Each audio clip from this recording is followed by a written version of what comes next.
get started. Oh my gosh. Here we heck and go. Alright. So, what's up, everyone? My name is Kyle. This is Fates and Fables, Gearhearts Rising. Yeah. It's like my signature. Evan, that was terrifying. Thank you.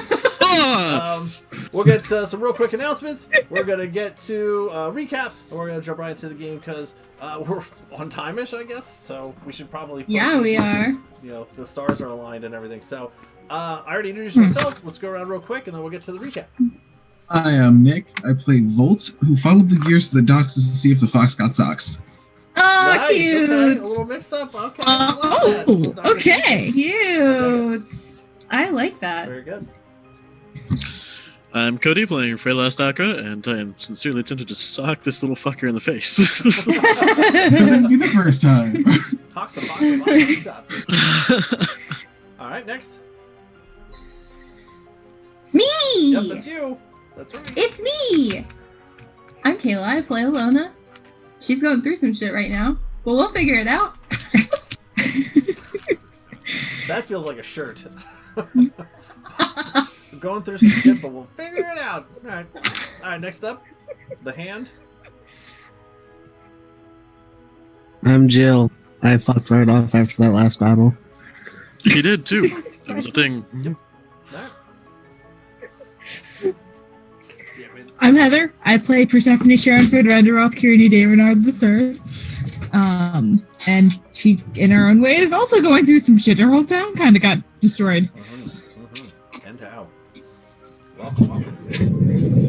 I'm Kevin, and I play Styx, the friendly neighborhood goblin who never sets people on fire. I love how that's it every time. Actually, untrue. Ever. And yet, I believe, like, if you go back and watch the film, like, I'm pretty sure every single person that you fought he sets on fire at some point. Yeah. Which is fantastic. But all right, excellent. So welcome back, all you awesome people, and let's get into a recap. This is episode 16, I think. Pretty cool. Last time on Gearhearts Rising, so the city of Imbric is on fire. That's the recap. No, I'm just kidding. All right, so there's a lot of fire actually. The Gearhearts, after you had finally dispatched some of these evil entities that escaped out of this portal from another world, another dimension, who knows? You managed to find your way around the city of Imbric. You first went over to the library, which Persephone believed to be unguarded, so did hear screams and fires and smokes coming from the direction. So, ran over there. You managed to capture some things, if I'm not mistaken. Some of you found some scrolls and a book. I managed to save one of the automatons from in there. Managed your way across the bridge over to the academy, to where you saw Professor Hans Ruprecht fighting with some other Dragolus in his own big, large juggernaut mechs of his design. After you figured that he was kind of okay on his own, he could handle himself if anything else came awry, you went over to the marketplace, another somewhat unguarded territory to find different shops and marketplaces on fire, Dragolus feasting on dinosaurs. What a shit show that was up there. You managed to take out those Dragolus and make your way down to the guild hall, which was again on fire. You saw, just from the front of the building, large plumes of smoke and a blaze. You ran to the building. I believe Percy and Ilona and Volt, if I'm not mistaken, were in the front kind of bar area. Saul Gerald saved Persephone's mom and sister and sent them out of the building. As some of the rest of you ran to the back where the fighting pit of the Glory Hounds Guild Hall, where Monarch was facing off against this even larger yellow tree trunk-like figure made of wax and this large red eye. As the battle ensued, some drow fell, some glory hounds fell. Eventually, the large tree trunk turned into a spider figure that Styx came through and kind of ballerina sword swung his way through and crippled this creature. Upon all of that, after that battle was finally over, you made your way over to the docks, and as you went over to the docks, the darkness of the day started to illuminate with the rising sun of the dawn, to which you heard some different types of screams and noises. And once you found your way to the docks, you met up with the captain of the Musketeers, Captain Athelos. kind of on the fence about that guy. You're like, is he friend? Is he foe? Not really sure. But he did have a large scar across the top left of his face and eye. You sent him off to the... I think you sent him off to the marketplace to go round up, see if there's anyone else. And you guys were making your way back over to the academy.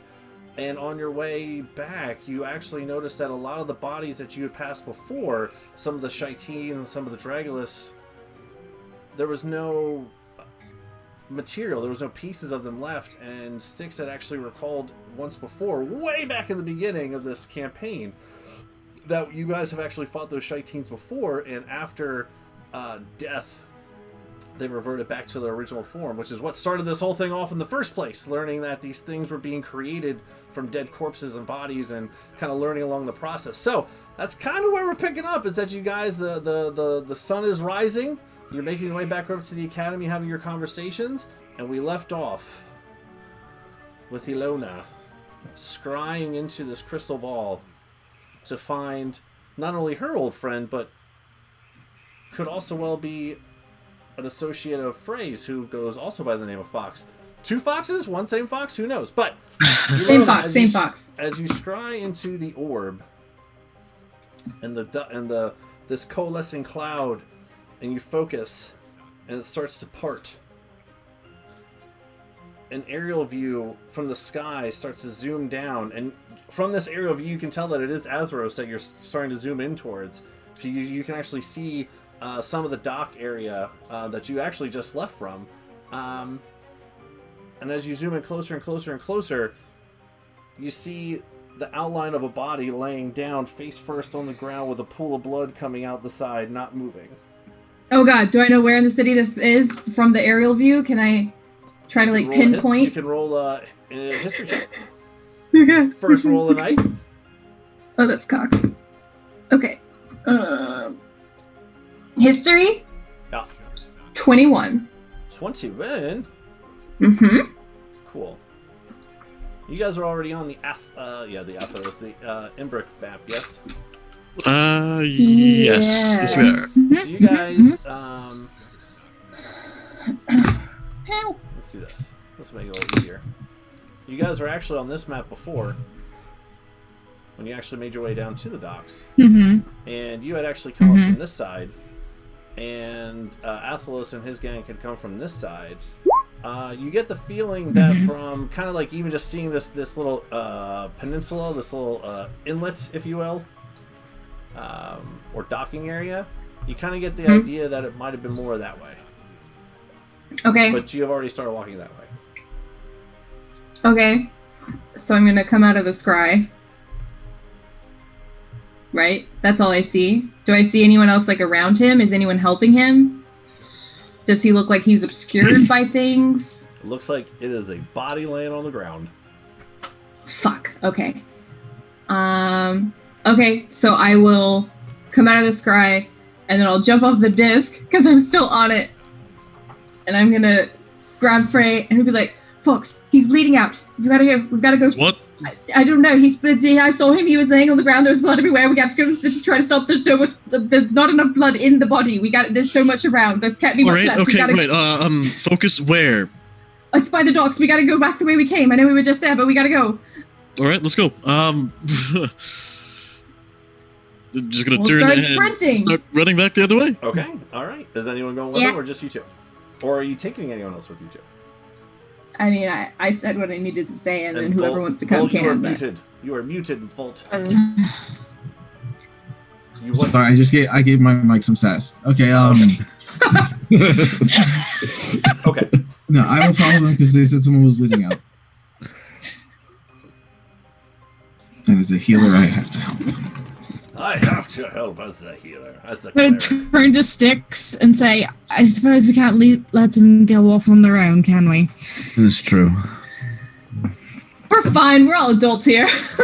Elona looks at her last legs. Let's go and lend a hand just in case. How dare you? Yeah. How Say dare you, such sir. an accurate statement. I'm fine. Ear falls off. How dare I make a true comment? He can say I it. know It's how Okay. All right. That so is your fault. Fuck you you. You guys have made your way away from the docks towards the academy. It would You know, only about be a 10 10-minute minutes walk, away. you're more than Yeah. halfway.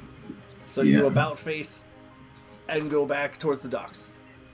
Yeah, run. Just want to make sure. Okay, cool. So, you guys take a moment. Everyone kind of regathers their thoughts. You walk back to the docks. Again, about 10-minute walk. You might have a little bit more of a pace to your step, so it might not take the full 10 minutes.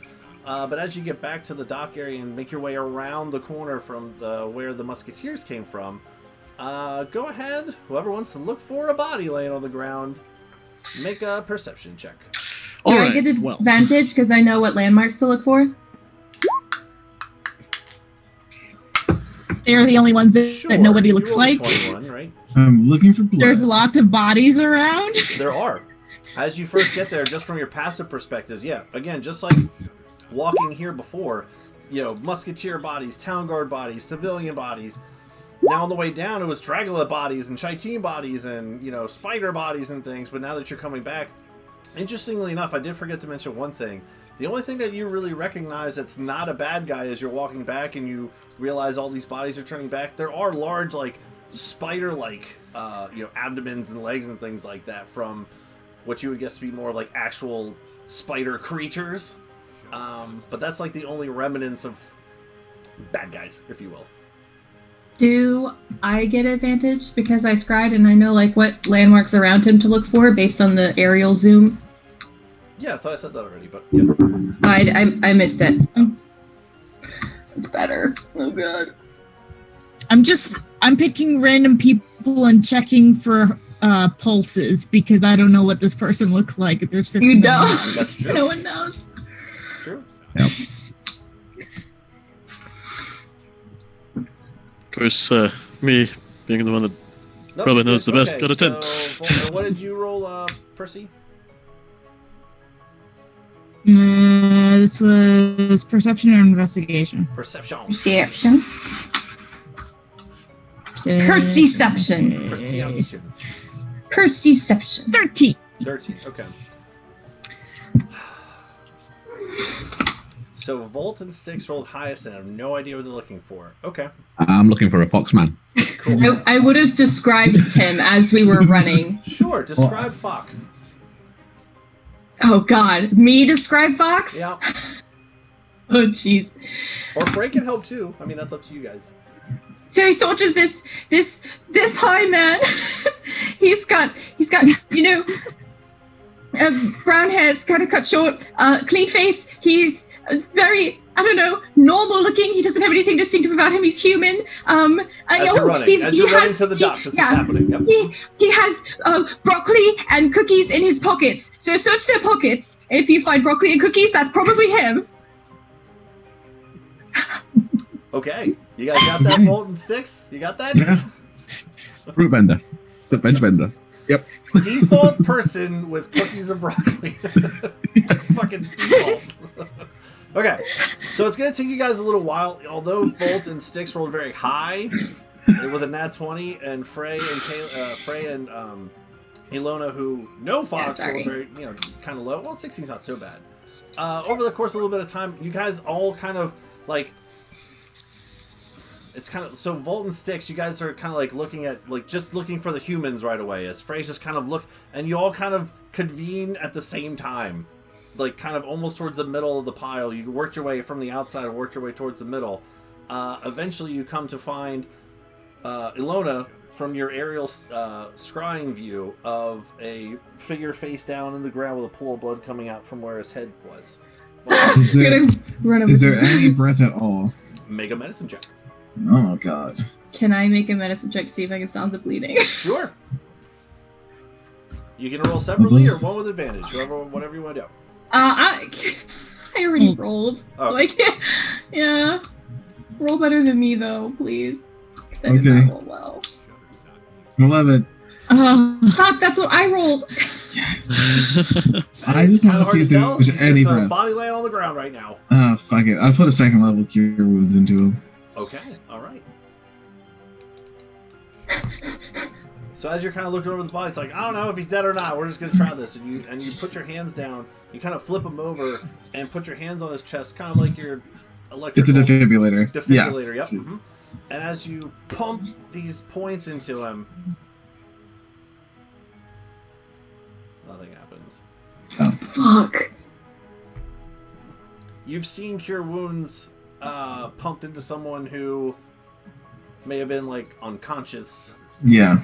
And it takes a minute, but there's no response to that. But this is definitely him. Yes, as Volt turns it over and you guys all kind of converge on the spot, Frey, you would instantly recognize your friend. Kind of blood smeared on one side that he was, the pool of blood that he was laying in. But as Ilona mentioned, clean shaven, like, nice shoulder cut hair, like, nice looking default person. But Oh, do the thing that you do. This is him. What are you doing, Volt? I healed them, but I can't heal someone that's not here anymore. What do you mean he's not here anymore? No, he's here. He's right here. He's here. He's here. He's here. Do the thing. Do the thing. I can't do anything else. That's all I can do. You're saying he's dead? Yes.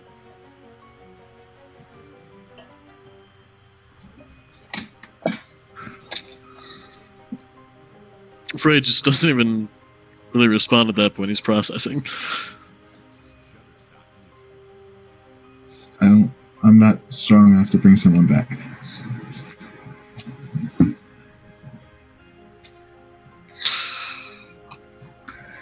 We work for an adventures guild. There's got to be someone that is.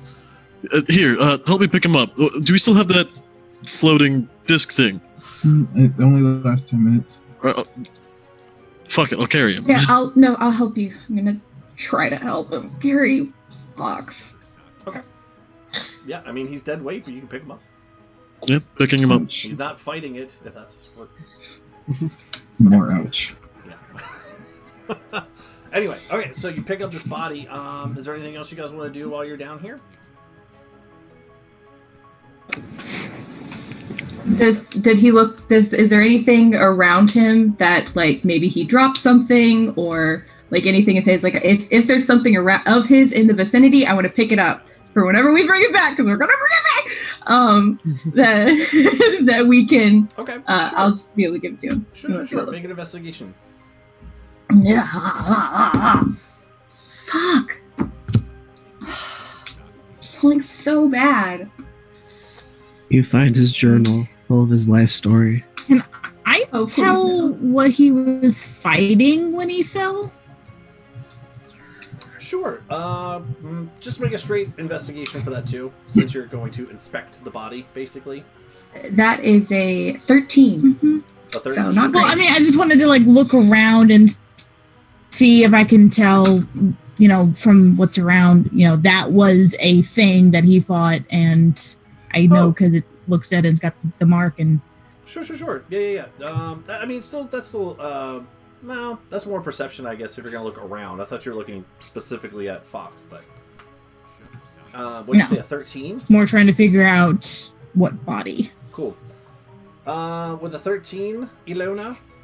Yeah. The one thing that you recall from your couple travels that you had with Fox was that he had on his person, you know, some adventurers have book bags, some ones have like the one arm sling kind of thing, some don't carry anything, just a walking. He had this one signature piece, which was like not so much like a purse over the shoulder, but it was interesting. Like it was like this weird belt thing. Oh my god, he had a fanny pack. But instead of it was like this large, like almost like a little baby book bag on the side of his, and you see it off to the side, which on the front it doesn't have anything, but on the inside in the leather is like this really cool branding, like heat branding, you know, in the leather of a fox. Oh my god, it's so cute. The belt part is torn. It's ripped. Fuck. Okay, I'm gonna pick it up and kind of like try to like just tie it to my own belt. The fox fanny pack. Yep. And I'll help Frey carry him to the glory hounds. Okay. So as Frey and you pick him up, Percy, as you kind of take one last look around the scene, if you will, with that 16, the one thing you'll notice is that down here in the dock area, a lot of glory hounds members are fallen here. And as you kind of look around, at the very end of the dock that you are, so the map that I had you guys on was kind of like towards like the front middle-ish, just to kind of give you an idea. At the very end of the dock, here, I'll even ping it for you. I forgot I had the map up. Kind of like all the way down here. You actually see on the sails of one of the boats in the water is the Glory Hound symbol. And you kind of put together that the very end of the dock is like a Glory Hound dock. So I know you're looking for more battle type stuff. It looks very similar to like the marketplace and every other place that you've seen before. But the one thing that does kind of catch your eye that you maybe not have known before is that at the very end of the docks they have their own little mini guild down here, if you will, like a little mini docking headquarters, I guess. Station. I guess that'll work too. Okay, but I can't tell what body was what he was fighting. It's hard to tell. My main thought is whether or not he had already been dead and had been turned into one of them, or if he was killed today. With a 16, it's really hard just because of realizing that these things turn back. Having not seen it before. The reason that it caught your guys' eye going from the docks to the academy is that you passed some of the bodies before and didn't see the Dragolith bodies, and with your keen mind, remember, wait, when we went down before, there's a big, large elephant. Now we come back, there's not an elephant, there's a person here. Like that kind of thing. Without seeing it happen, or seeing one without the other, it looks like every other slaughter that you've seen so far. But no one seems to have the mark on their neck. You can inspect the body for that. Okay. While they're carrying him, I don't know, but you can certainly if you want to. Well, I was thinking the bodies around him to see if any of the bodies nearby had the mark, and it'd be like, okay, that's what he was fighting. Oh, yeah, sure. With that 16, you would definitely see one or two. Yep. If you just kind of pick one up, nope. Okay. Pick one up, yep. Pick one up, nope. Pick one up, yep. Okay. Yeah. I'll give you that one, yeah. That's fine. Because you've already seen the mark before. You know what you're looking for. So as you guys start to make your way back holding the fox's body in your hands, you said you want to go back to the Glory Hounds? Yep, that's the idea. Yeah. I can expect someone, the organization that may actually have the means to bring him back. Okay. So as you walk back, I mean, it's going to take a little while. When you That's go, fine. some of the fires are still kind of burning in the front, but they're not as apparent. They are starting to kind of die down a little bit. If you recall last time, the Imbrickian Fire Department edge finally showed up, you know, and started to crank out some of the fires there.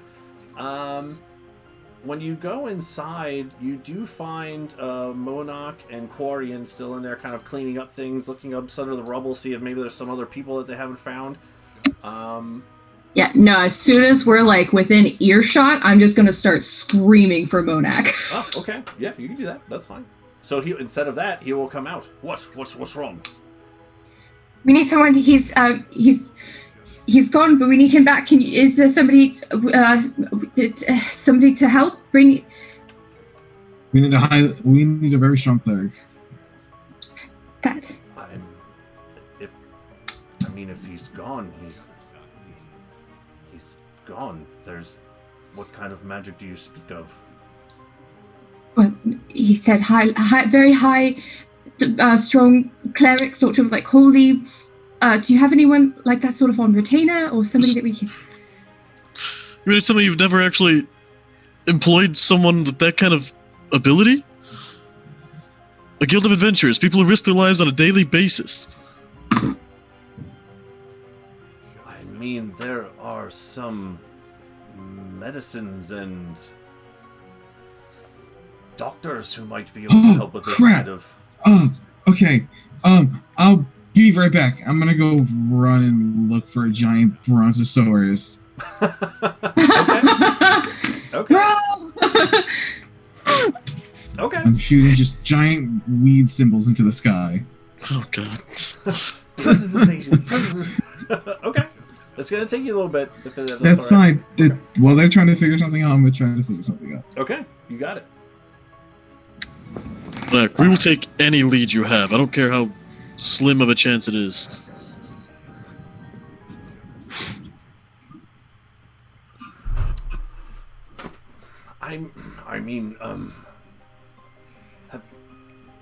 You must understand. Have you never witnessed death of an ally before? I mean, there is no bringing someone back. That's an ancient practice of ancient magics. Sure, you read about these things, but not in this day and age of science and medicines. It's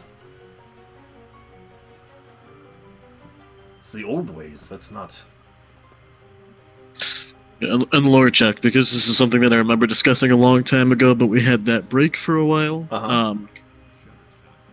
Yeah, so for the most part, like, this sort of magic is kind of dropping out of existence, but for Frey, since he was raised away from the main parts of society, it's actually relatively commonplace. Mm-hmm. Yeah, you're good. Yeah, okay, cool. I want to make sure. You're not wrong in any of your thought process. You're good. Perfect. All right, back in character. Yeah. That's bullshit. I've seen it happen. I have seen this enacted. It's not ancient. It's just as common nowadays as it was before. Where have you seen these magics practiced before? Grimjaw's compound. My home. Kind of like... Fox's home. Kind of like shakes his bell a little bit. Interesting. Where is this compound?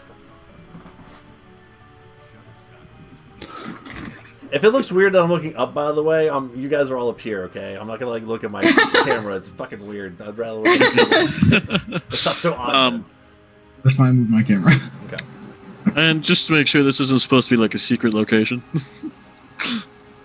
That's up to you, man. Alright, cool. You abandoned them? I mean, basically. But you know, details. The mountains by Taiwi. We regularly run practice missions through Taiwi. It's...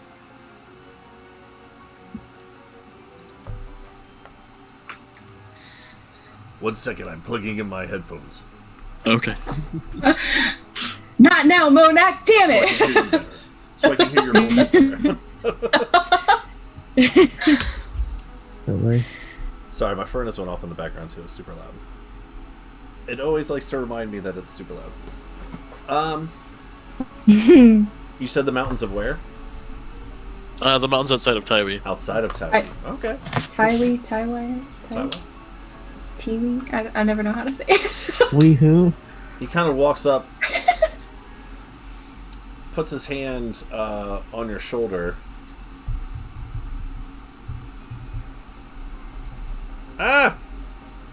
Ah! Wow, that's a weird thing for him to do. What do you mean, Put his hand on his shoulder and then scream in his ear. He just freezes. Ah!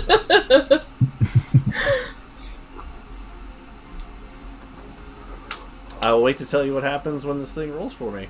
There we go. Party. He kind of puts his hand on your shoulder. You must still be in shock, Frey. I'm sorry to tell you it's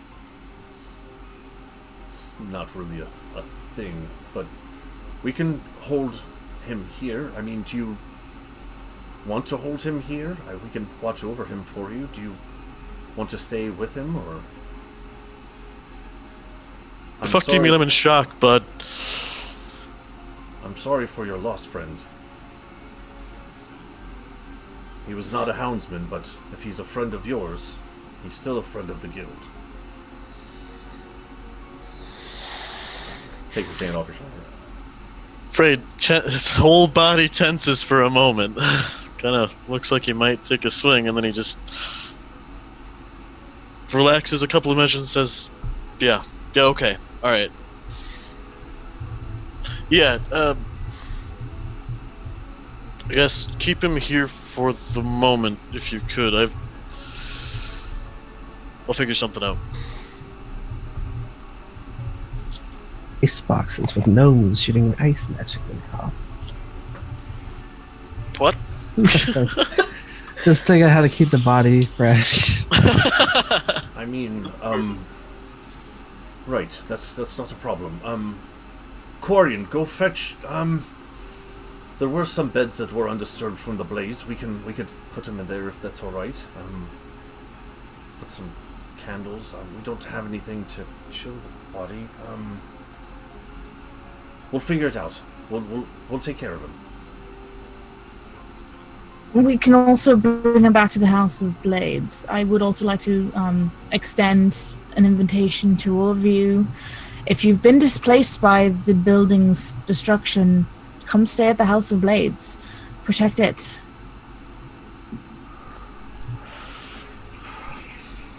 Kind of thinks for a moment.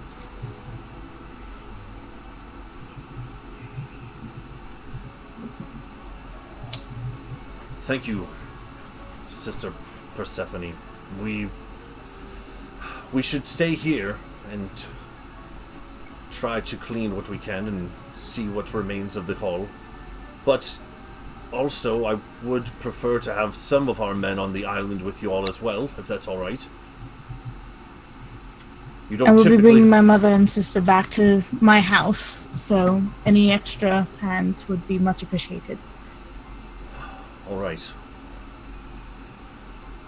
When Lawrence comes back from the marketplace, I'll have him take his men down to meet with you all there. All right. Do you want to leave him here, Frey? That's up to you. Yeah, if you have somewhere you can keep the body and, I guess, keep it as is now. There's no real better place to put it. All right. And you kind of... You're still holding him, so he will, like, hold his hands out to take Fox from you. Kind of take the burden off of Alona and just hold it over. Alona's not letting go. As you do that, Alona, it's all right. I have him. You can let go. Alona, we have to. We can't keep the body in this condition, but I have a plan. I have a place we can go. I have people we can talk to. I don't want to go back there, but... He looks down at you, Alona. You all have more that needs to be done.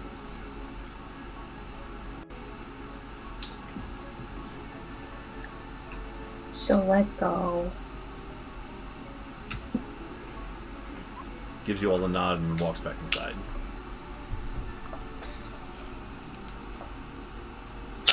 What does he mean, ancient magics? God's power is waning. They're pretty much obsolete by this point. Except obviously these evil ones that still have followers. Reviving people from the dead.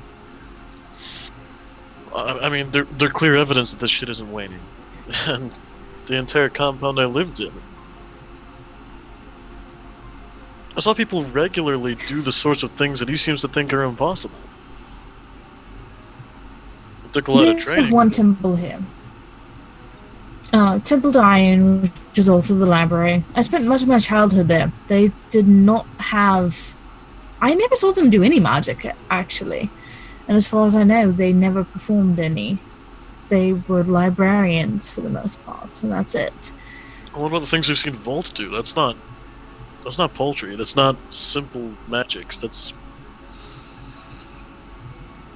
Look, he's a fucking And the idiot. things that but we've he's seen talented. Ilona do. Magic in general is not completely gone yet. But its place is fading. Science is rising up. Why do you think I wanted to learn how to duplicate it? I don't know, I guess it just seems like the type of thing that would be handy to be able to do.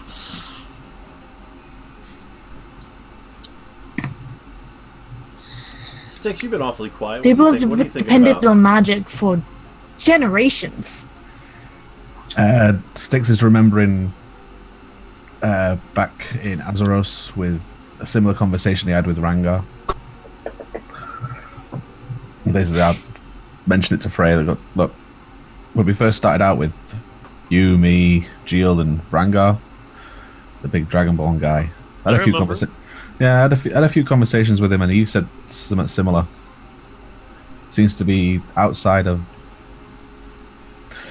religious buildings, sects, temples, out in the actual world. It seems to be their power seems to be waning. They got from the gods themselves, because that power is different to what Ilona can do and what I can do. It's their arcane power seems to be all right. Kind of reaches up and taps at the mask a little bit and says, "Then You've got a direct source, lad. You've got a direct source. Those that without a direct source, like, look at Volt. He's connected to some kind of thunder god. For want of a better word, he's got a strong religious connection. But those that don't have the strong religious connection anymore, because life's been easier with technology, vehicles, guns, mechs, all the stuff the professor's doing in the academy, everyone's forgetting about the old ways. It's just not there anymore for those that aren't connected to a temple. It's like your place that you were saying, that's a temple and they've got direct contact and lots of people that worship the gods. But if you're in a town like this, they've got what, like Persephone said, there's got one temple which is a library. It's not thought of as a temple anymore. It's not thought of for religious reasons.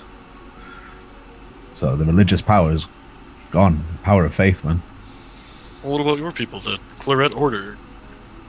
Ours is more arcane and magic through other means. So you get the magic through blood. It's mainly all blood magics.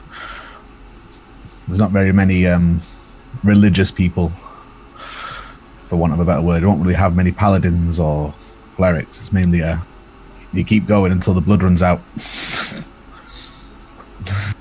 And once that's gone... Sounds risky, but apparently It can- effective. It can be very risky. I've seen a few people die in training from overexpending. The body only has so much power in it. We take For a damage blood and You roll your attack so fucking well. it helps.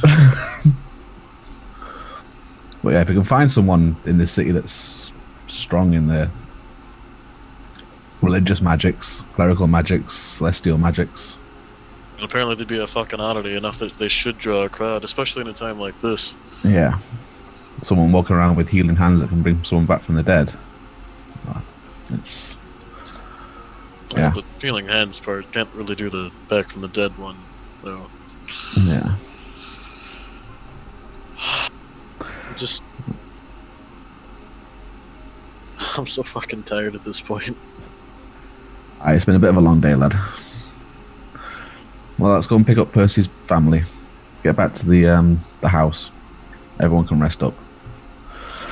Yeah. We're all running on fumes at the moment.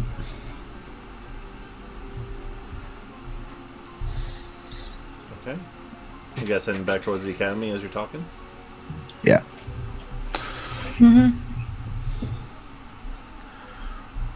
Okay. So as you guys are having these conversations, walking towards the academy, you do start to see in this early morning light some people starting to gather in the streets a bit.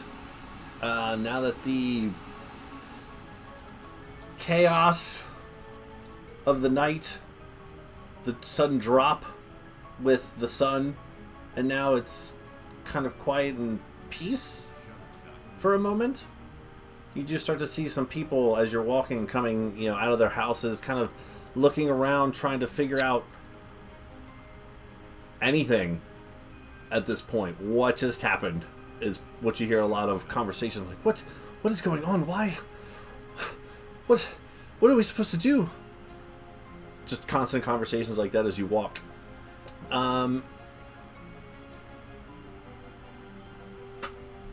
That one. I'm saying that one. Yes. Yes. Which that one. Which one's that one? Which one's that one? That one's the House of Blades. That one's Percy's home. Well, then what's Big this mansion on the square. Yeah. That's the The dwarves, the House of Rhodes. Ah, okay. The one that looks like a keep is House of Rhodes. The elven one is the elves, so House of Court. The big square one in the middle is the courthouse itself, and the red roof at the bottom is the House. Forgot about the courthouse. Yeah, okay, never mind. Got it. Okay, continuing on. All right, so as you guys walk over there, you get to the academy, and again, remember the doors, which used to be these big, large metal doors with gears to open them, were ripped apart and ripped open. And you make your way back into the halls of the academy, all the broken glass and tile and marble splintered around you. There are a couple people in here walking around, just trying to, they walk over to what you would assume would be some of their, experiment rooms. If you recall, there are no, actual rooms besides the compressors. All the floors to this building are open. So it's all these little different segmented areas, but people can kind of still interact and mingle with each other. But experiments can go awry and hit anything and anyone at any moment. You see some people just kind of walking back to where you guess they might have been working on something, and they just kind of pick up a broken piece and just kind of look it over and just drop it and kind of look to see if there's anything salvageable for anything that was happening. Luckily, in the evening, the academy doesn't actually house anyone, so you don't actually see much for, there's no dead people in here, which is a sigh of relief, if you will. But as you go in, you're going to right straight up to the professors. Yes. I want to ask the first person that we see if they've seen my family. They've been here long enough to see my family come running in. Okay. Go ahead and make a... Well, what's your passive? We'll just do that. 20. 20? Okay. So, as you kind of look around for someone, again, scarcity of people, it's a little hard to necessarily find anyone right off the bat. But, I mean, there are enough people that you can just kind of pick one off to the side. And you see around one of the... There's a column in front of you, but you can see, as you're trying to walk past it, the front of a gnome. Just kind of picking up, again, one of those pieces. Just kind of looking it over and hear him kind of mumbling to himself. Oh my. And as you approach, you actually see, again, 2-3 foot tall gnome, leather apron in the front, has these goggles on top, as you see many of the engineers in here having, kind of frazzled hair. This is the one that only has the apron. You only see him from the front, Percy. I don't know what to tell you. But as you come around, Well, if there's no pants sticking out under the apron. As you pull around to the side, because again, there's this big column in the way. You only see kind of the front of it. As you're walking around the column and you look, you start to see more and more of the front of him. It's oh, there's a person. And as you walk over to him, you do start to see that he's not wearing any shoes, which isn't very safe to be doing in here. But again, you don't see any pants either. But you very quickly, as you're about to say something, that it is the gnome not wearing any clothes. So Butt gnome. Yeah, the butt gnome. Do you want to interact with him or not? Because he's about to interact with you. He's about to interact with you. Yes, I'm just looking away, modesty's sake. Mm-hmm. Okay. And you're asking if he's... go ahead. Yep, go ahead. Yep. Have you seen Countess de Renaud and my sister, Lady de Renaud? Ah! What? Calypso. What? Huh? Oh, you scared me! He drops the thing that he's holding. What? I do apologize. You see his hands are just trembling like this. Countess de Renaud and Lady Calypso. Have you seen them? They were supposed to be coming in here. He just scratches his head really fast. Who are they? Are they people? Are they humans? Are they dwarves? Are they elves? Are they... What are they? Are they goblins? They're gnomes. Like me. My mother and sister. You really need to get out more. Well, I don't judge, okay? I mean, you could be any race these days. I mean, you look like a human. Are you a half elf? Are you a half dwarf? Are you a half gnome? You're not a gnome. Never mind. I'm just messing with you. Yeah, they went there. He just points towards the elevator. I'm just messing with you. It's been a long day. Ah! You have no idea. What? I'm just gonna continue. Ah! Okay, bye! Turning and walking away. Yep. even ask his name. Just naked gnome guy. All right, yep, good. Naked gnome. That's all we need to know. Thanks, naked gnome. Points to the elevator. I feel like that shady ass fucker in the Lucky Penny mentioned this guy. Who did? Did he? The bartender in the Lucky Penny. I swear he mentioned this guy as some sort of special patron. He had something that we were interested in, but I don't remember what it was, and my note-taking thing died on me. Oh no. This is the guy who didn't finish the beer project. That was yep. Right, yeah, setting up the taps and such. Yeah. Nick is like a steel trap for remembering shit. It makes no Yes. sense to me. This fucker. But he remembers. Well, we'll bring that up at another time. Okay. So as you guys make your way to the elevator and press the button, the sound that you remember from before with the elevator, like do do do do do do do,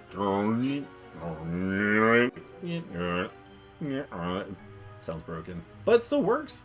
Definitely not my fault. I had nothing to do with breaking it, I swear. I know where the panel for the music is. I just want to be able to turn it off. Oh, sure, yeah. I mean, right underneath the buttons. There's only 4 floors to the building, 1, 2, 3, and then the professor's on the 4th floor. But yeah, there's a little panel right there if you want to try to. It's open. There's no like door to Yeah, it. I just want to snip the wire or something to turn off the music. Roll an intelligence check. You turned off the elevator. Good job. Do I get advantage because I worked with the because I've worked with him and I have tinkers and stuffs? I mean, not necessarily It's just advantage. elevator. You would have. I mean, you could add your proficiencies and stuff, but I wouldn't necessarily say Okay, advantage. It's like a tinker check. I'll take the basically. proficiency. Yeah. Should be Okay. more specific. My bad. Oh, good. Thank God. I thought that was a 1. It's a 7. So 7 plus 14. 14. Okay, so with the buttons and you see a little panel underneath. I mean, you do see some gears turning on the inside, but you recall from when you all first met the professor, not Percy's first time, but the group. If you recall, he was working on a little bird, and in the bird, he showed you guys how to like make the little chirping sounds, or even to like record or play back something. There's these little tubes with little buttons on them, little indentations that, as it spins, these different. It can be used to program, or it can be used to play sounds. You see, as you guys are going up, a very similar tube on the inside, and the reason that this is that it's kind of like melted a little bit. It's still spinning, but it's playing off of like this melted tube, which is why it sounds all distorted. Yeah, I'm breaking that down. I'm can't stand the Yeah, mess that's easy of enough. music You right just- now. You just pull it right out and it stops. Yep, Just holding a tube. that's just so much better. Ride in silence. I don't know. It was starting to grow on me. Yes. Oh, God. All right. As you guys are going up the elevator, Jill. What? So I'm live. during this time that they've been going kind of back and forth to the docks and then away and then to the docks and back to the academy again. Oh, and to the glory hounds and back again. So you swam from the dock area back over to the House of Blades. Yep, that's what I did. So when you get there, you will notice right off the bat that the doors are ripped off as you approach. That's no good. And go ahead and make a real intelligence check. Where is the character sheet? No, that's not it. No. No. 4. Okay, the doors are they're ripped off. You can't tell in or out or back around again. There's just no doors where there should be doors. Okay. All right. They weren't ripped off when I was here before, right? That's what you'll get from a 4. I could have sworn we closed these. That's what you'll get from a 4. Alright, I guess I'll check on the people that were asleep Okay. for like 2 days now. Thank you. Yeah, I'll check on those guys. A day. If they're dead. Yeah, it's actually not even. Actually, been less than a day. Yeah, It's less been than a few day. hours. Yeah. It was like 10 Okay. o'clock. 10 o'clock the night before ish. 10, 11 o'clock. So, yeah. So if you want to go check on them straight off the rip. Yeah, Okay. Do you guys remember where you put them? I don't. Okay, so Andromeda was in her own room, Mm-hmm. and Woodall was in one of the guest rooms, I think. Mm-hmm. I just Of check course, all we the also rooms. have a corpse in one of the guest rooms too. Yep. I don't remember that. I just check where. I You just don't. check whichever rooms. It's fun for the audience to get recollected, but Jill has no fucking clue, which is great. All right, so you're gonna go up these. Yeah, so you go up the stairs and start checking. You at least remember the people. You guys put them upstairs. You just don't remember where. Yeah. So you walk up the stairs and you turn to the left. And were you in Aunt Rosalind's house way back in Upper Azeros at all? Were you upstairs? I can't remember. No. I don't think so. It doesn't make sense. I don't think didn't I so. ever went there. So when you go up the stairs, He and Frey, I know for sure, had stayed down there. right. I So tried really hard to get them to put the bodies somewhere highly inconvenient, but it didn't happen.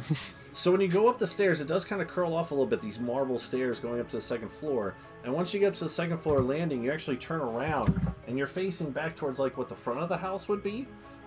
It makes like a horseshoe shape. So starting off to the right, it loops back around to the front, and then it comes back down around the side again. And there's all these different rooms scattered.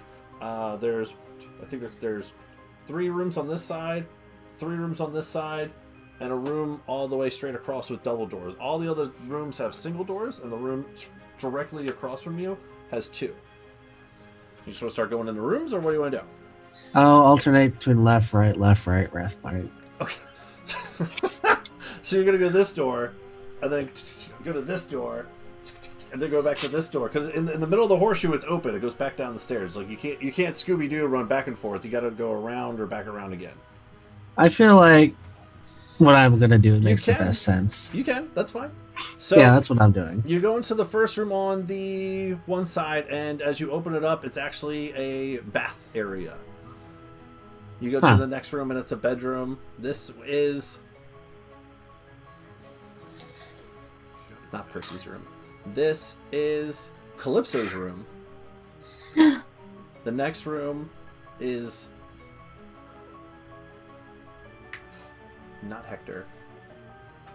On this side, it's Percy, Andromeda, Deimos? Hector, Deimos. Yep, Deimos, Hector, Calypso, Andromeda, Percy. Yep. So as you go through all these rooms, you guys put Volt's maybe dead ex-girlfriend in whose room?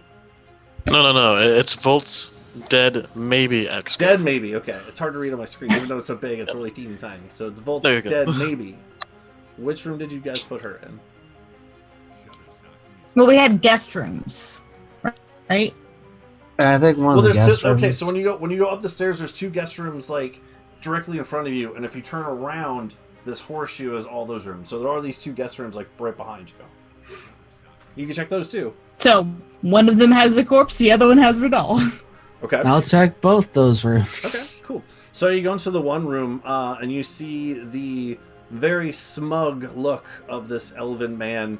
You hear loud snoring coming from the bed.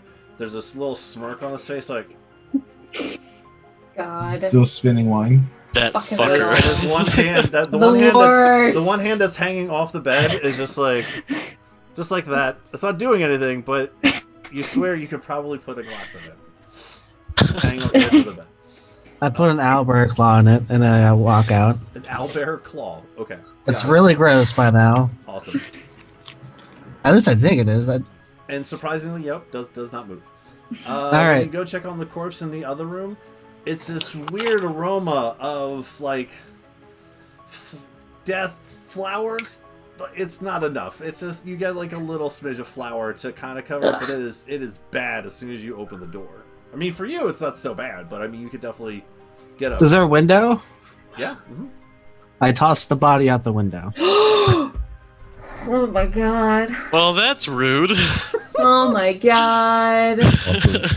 Also, potentially looks really bad, but I'm on board. It's That's a very it's true. dead. Part of her will. It's dead. It doesn't matter. Mm, I mean, there yes, are a bunch until of someone dead watches bodies. a bunch of corpses being tossed out windows in this I mean, very there are a bunch prestigious Bring out your dead. Okay. Yes, I tossed the corpse out the window. Okay. God, I love Jill. insane. I'm just give me a moment. I have to write some notes down. Through dead body out window. This is, Which way does this window face in relation to the rest of the house? Oh God. I really hope it's landed on the front steps. Same. We're gonna be Splat. like, how did she get out here? all right. So you open up this window, and you throw it out. And you didn't say that you were checking. You just open and chucking, right? Yeah, I don't care. Super duper. Okay. Oh god. So this would actually be. This is your house, right, Percy? This one. Sorry, I'm writing notes. Yes, this That one? one. All right. Cool. Yeah. All right. Cool. So you toss it out the window, and it kind of lands like kind of back-ish here-ish. So it's not necessarily in the backyard. It's in this weird area where like kind of hits these bushes. We'll take it. It's kind of like Okay. half and half. Could be better. Could be worse. All right, let's go check on Percy's sister. Since the elf guy is okay, she's probably okay too. Yes. So when you go into Andromeda's room, yeah, she is laying on the bed too. Yay! Andy's okay. For now. All right, I guess I'll check the rest. Of the room. Okay. See if it's good to eat. Okay. As you go downstairs, where are you gonna go first? I'll check the kitchen. Okay. So you go down the stairs, through the dining hall area. Dinner's still set up from the night before with all the cakes and pies and pot brownies that you guys served. Ooh. Bless you. It is a little distraught in here, though. It does seem like there were some things thrown off the table, but as you look at it, not in like an investigatory pattern kind of way, it just looks like it might have just been thrown around. Huh. Weird. Anyway, what's in the kitchen? When you get into the kitchen, kind of the same as the dining room. Not necessarily anything. There's a frozen gnome in the I haven't forgotten about that. There will be a refrigerator gnome at some point. It's gonna be great, but not now. Nope, just a fridge. But the kitchen looks again kind of torn apart, but not in a like robbery sense, if you will. Just looks like just shit tossed around, just much like the dining room area. Huh. All right, so I guess I'll check the rest of the house to make sure there's nothing that I don't know will kill us. Okay. You go back up to the front room in that grand entrance area with all the swords from that went from top to bottom. You go into the one room that had the piano in it. Kind of look around. I mean, there's like some of the couches and things are overturned. Some of the chairs. You go into the other room, same. And then you go back down the hallway.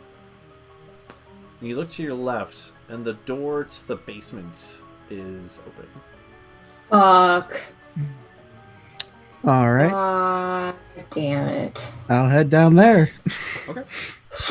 Nothing wrong with that. When Nothing you- sketchy at all. When you open the door, you gotta take a step. You notice that the stairs are still there, but they're actually Move. off center a bit. You actually kind of like step down onto the stairs off to the side a little bit. And you recall, That's where the robot dads were. Mhm. Huh. I'm tired. I'm just gonna go back up, close the door, push something in front of the door, and then go sleep in one of the rooms. okay. Problem for another day. That's some That's the motherfucking bachelor style problem solving right there. Problem for a future Jill. That's tomorrow Jill's problem. Okay. Yeah, easy enough. In fact, if you just walk into the dining area, you could probably just grab a chair and put it in front. It'd be easy enough. Yeah, I do that. Okay. Cool. Whose room do you want? You have the pick of the litter besides 2 rooms? Well, 3 if you don't want to count the dead lady's room. That still stinks. Does the bathroom have a bathtub? It does. I fill that up and sleep in there. All right. Absolutely. Yeah, this is a Richie house, man. This is a big tub. It's like has the claws on the bottom, the clawfoot tubs, but the big loop on the one side. I mean, you can fill that thing up and sprawl in there, man. Yep, that's my nap. That's adorable. That's awesome. I like it. Okay, cool. Back to the group. As you guys get to the top floor of the elevator doors open. You hear, God, no, where is it? Come on! And you hear a familiar voice of the professor. Oh my god. I finally placed it. The professor's voice has sounded so familiar to me. It's Dr. Doofenshmirtz. Hey! I got I'm so happy right now. Sorry, go ahead. You're good. You're so long. It took a while to really play. Right? We talked about this, right, Heather? Like, what kind of voice to use? So. Yeah. This is a lot easier for me to remember how to do. I'm not very good at it, but I can try. So good. God! Where is this thing? So you just hear on the. Remember when you walk in on the right, bunch of bookshelves. On the left, big mantle with those 2 automaton things on to the left and right. Big table in the middle, and on the other side is where that telescope that kind of looks over. You just see like papers flying on the other side of the. And the dragon heart. Oh yeah, the dragon heart's laying off to the side too. Okay. Professor. You just hear a voice, the scream from the other side of the table. Yeah! Hello? Is my You see this head like are my pop mother up and from the other sister side. here? Sorry, excuse me. What? I think she asked if her Our mother and sister here. Sorry, there's Calypso. There's a little laggy. There's a little laggy thing going on. Oh yeah. Hold on. Yeah, my internet. Yeah, no, it's fine. I'm looking for my remote. I put them in my room, and hold on. Help me find it. He's frantically looking for it, and you look I down. just You don't stand in the middle of the room and just scan. You don't see a familiar remote piece that he had on his arm from before. Didn't he? He had it when he got out of the mech, though, right? Mm-hmm. Are you asking him that? No, just going from my memory of Yeah. I saw it on his arm. Yeah, he still had it on. I took it off and now I can't find it. Does he need that to open the door? Do I remember to his room? Do you want to ask him that? He controls pretty much everything. No, Okay. I'm not going to ask. I just didn't know if I remembered. No, okay, I guess I'll find it by myself. And he just starts looking back down through the papers again, like just shuffling around. No, I'm standing in the middle of the room and just trying to like scan the room. Okay. Make a perception check. Open my sheet again.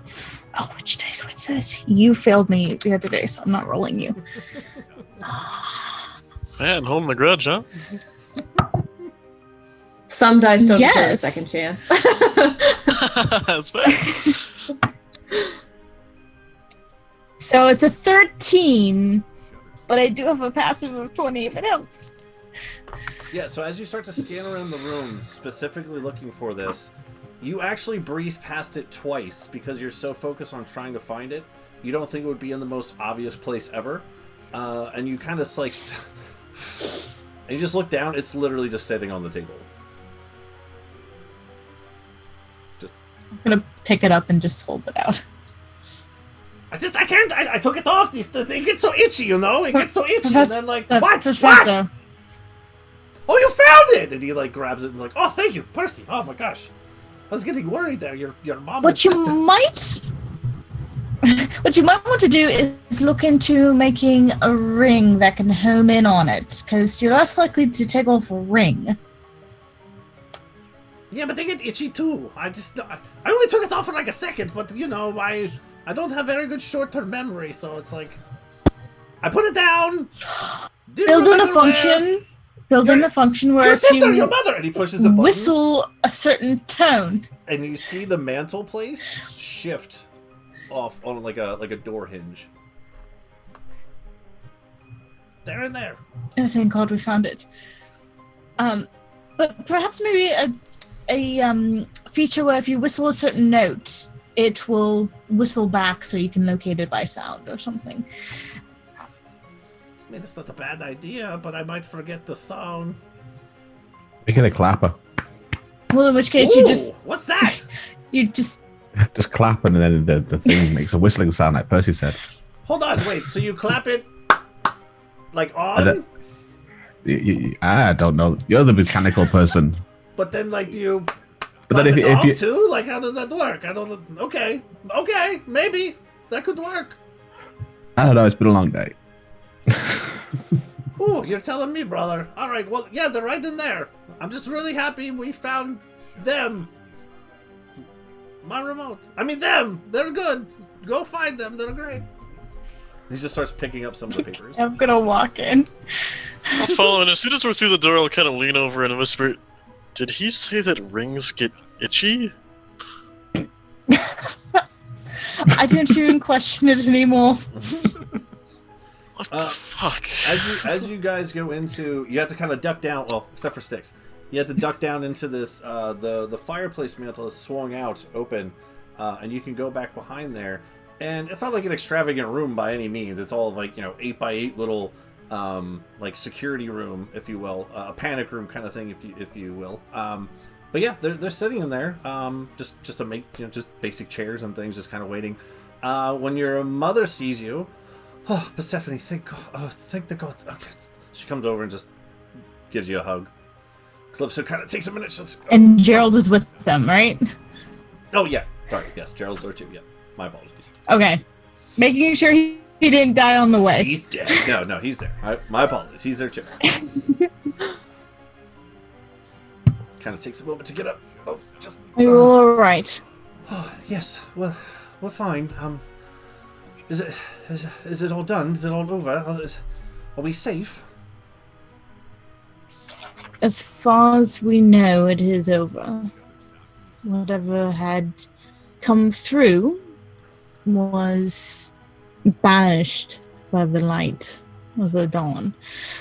The wedding wasn't supposed to be at night, Calypso, do you know? Was it during the day that it was supposed to be tomorrow? It seems like it had to be at night because of the whole transformation thing. Right, I'm pretty certain it was supposed to be in the evening. There was supposed to be a whole festival today. In fact, it was going to be a rather glorious extravaganza. Really, it's a festival of sorts. Dancing, games, food, and then the wedding in the evening. Why, do you ask? Well,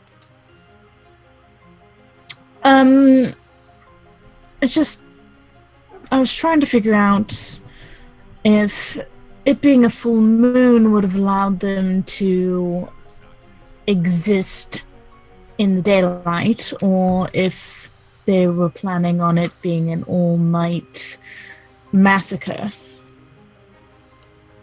Your mother looks at you very confused, and I still don't understand what happened. What, all of a sudden there was these creatures in the guild, and Gerald goes, yes, it was quite terrifying. I'm just happy I was there to protect them the best as I could, but... Did they break into the guild, or did they just appear out of nowhere? Well,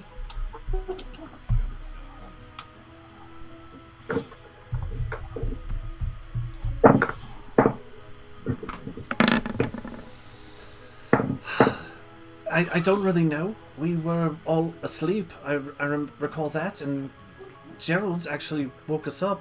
What do you remember, Gerald? I was woken as well. I was told that they were under attack, and I instantly came and got your mother and your sister.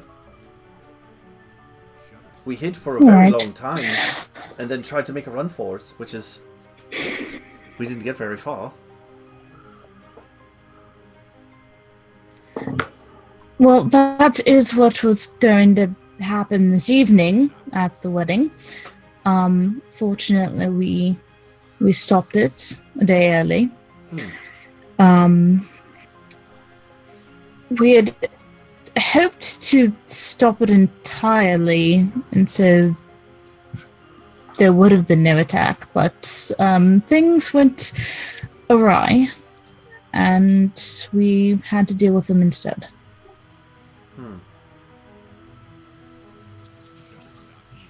Your mom comes up to you as they kind of like start to walk out of this room back into the main area. The professor's still cleaning up some papers and things. If you recall, on this side of the room in front of the mantelpiece, there was a kind of ornate copper, very steampunky-ish kind of table with two chairs. Your mom sits at one and Calypso sits down the other. And when the professor sees you all, he presses the button, the mantle goes back. And before she sits down, Calypso goes over to Styx and says, Are you alright? I am fine, dear. How are you doing? Well, just glad to be alive, thanks to all of you coming to our rescue once again. It seems to be a pattern, love. Yeah, I'm making a dreadful pattern of this. It's like read my mind. Come on, let's get you sat down and get you a drink. I'll pull out a flask, me a water skin of water. And she'll kind of grab your little goblin hand and just kind of kiss it. Kiss your little goblin hand. Thank you. And They have the cutest friendship. Yeah. it just sits down. I love it.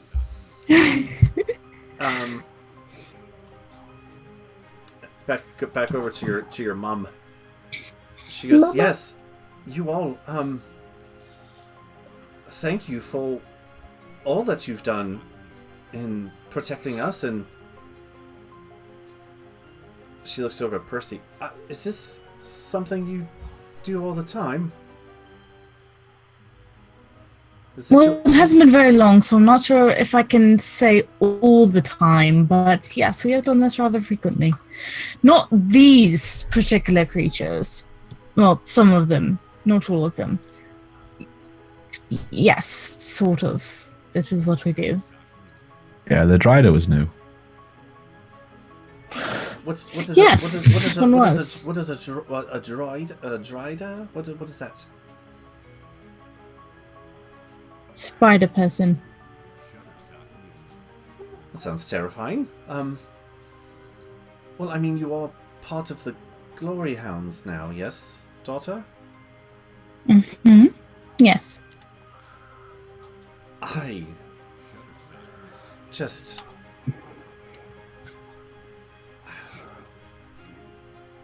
I just don't know how I feel about my little girl putting herself out there in the face of danger. Spider people? The city on fire? What? I was trained for not necessarily this sort of thing, but for combat. I did learn how to fight, just like my brothers. She kind of sits back in her chair and thinks about that for a second. Would you still be so concerned if it was Hector or Deimos? I mean, I worry about all of my children, but that's... They are the men of the family. That's this sort of their role, to protect us, and it's making a lot of sense now. You said you were Trained by whom? Oh, Evan, you don't remember all the sparring I did with Deimos and Hector growing up? Learning from some of the musketeers and the other soldiers. This is I all new to was me. never keen on the flower arrangements. Well, I do know that, but I mean, it's And just all, learning it's music. all it's all coming together. The fact that you always seem to not be around, and now I'm starting to piece together exactly what those blanks were. I was doing more than just reading. Apparently. Shooting everyone you know.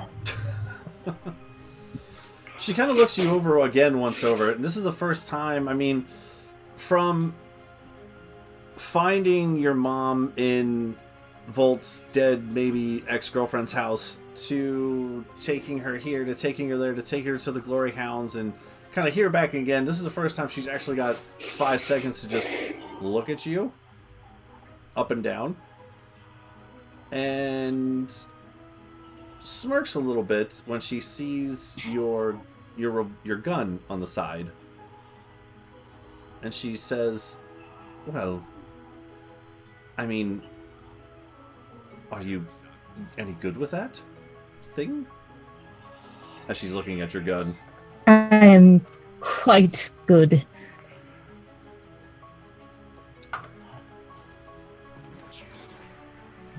Huh. She kind of looks around real quick and sees just like a random brick from the demolition that has happened in this whole place.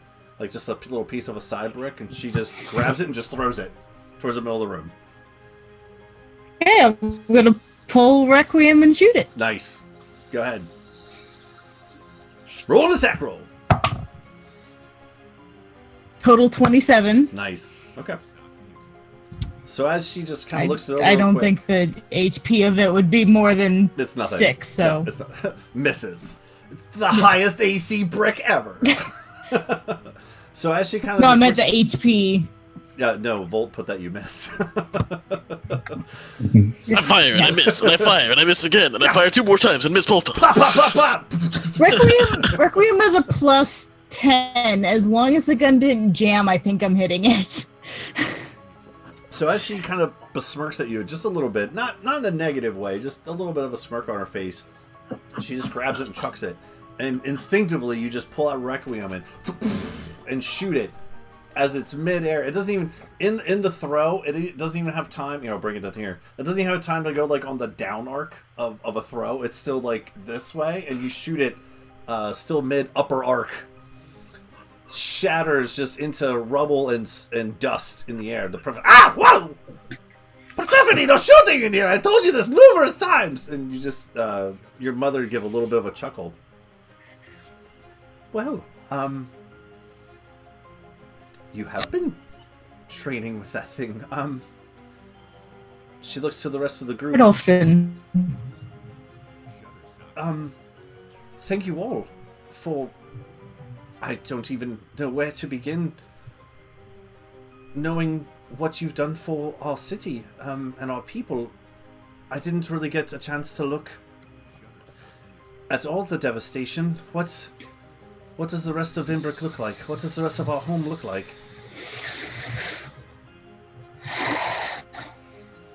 When she thanks them for what they did to the city, Ilona's just gonna like turn around and walk out. I mean, that should kind of tell you it's not great. It's kind of a war zone out there. The library is completely gone. The market is decimated. And Frey steps out and follows after Ilona too. Okay. She's just sitting down outside the entryway, so she can still hear everything technically, but she didn't want to be part of it, so she's just sitting down. Okay. Are you pressing the elevator button? No, I'm not going down. Mm-hmm. Well, because we have the like so there's the elevator, and then the professor's room, and then the fireplace, and everyone's in the fireplace, right? Mm-hmm. Okay, yeah. So I'm like outside the fireplace, close-ish in case something does happen, Sure. but giving myself some space. I thought you were leaving the room completely. No, I'm Elevator because I'll still hang around because she's not about to go walk off by herself. Okay. Thank fucking God, someone listens. But she's just getting a little bit of space. And so she's just gonna like go and like sit with her back against a wall. Okay. We'll kind of come around the corner and pause a moment, then crouch down in front of her and slowly take the scarf off that he had been given by her ages ago and just drape it over her. Oh my God, that's so cute.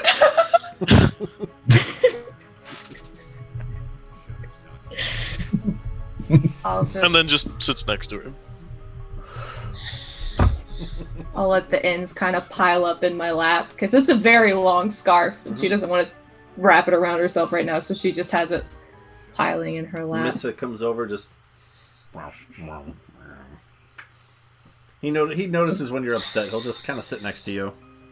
Just absentmindedly stroking his head. Support. Basic phrase here for silent support. Support animal. And misfit you. So back to your mom. I just I can't thank you all enough for whatever it is that you've done. She kind of gets serious then too for a moment. I must. Sits up a little straighter. I must get back to our home. I must get back. I was going to escort you both back. I don't want to risk that there's still some drow around or having forbid some other agent. Drow, you say? Bastards. Drow? Like elves? Yes. Elves attack the city? Some. Without your father here, or Hector, or Deimos, I guess this falls on me right now.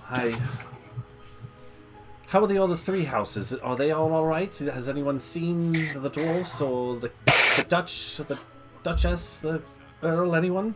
Well, everyone I believe was still at the House of Courts for the party.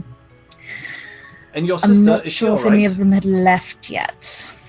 Andromeda? Oh, so she's asleep, and she will be for at least the rest of the day. She's very tuckered out.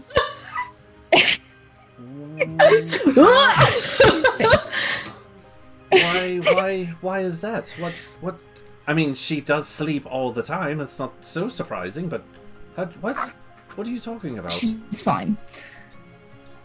She's fine, and so is Woodall. They are both safe. So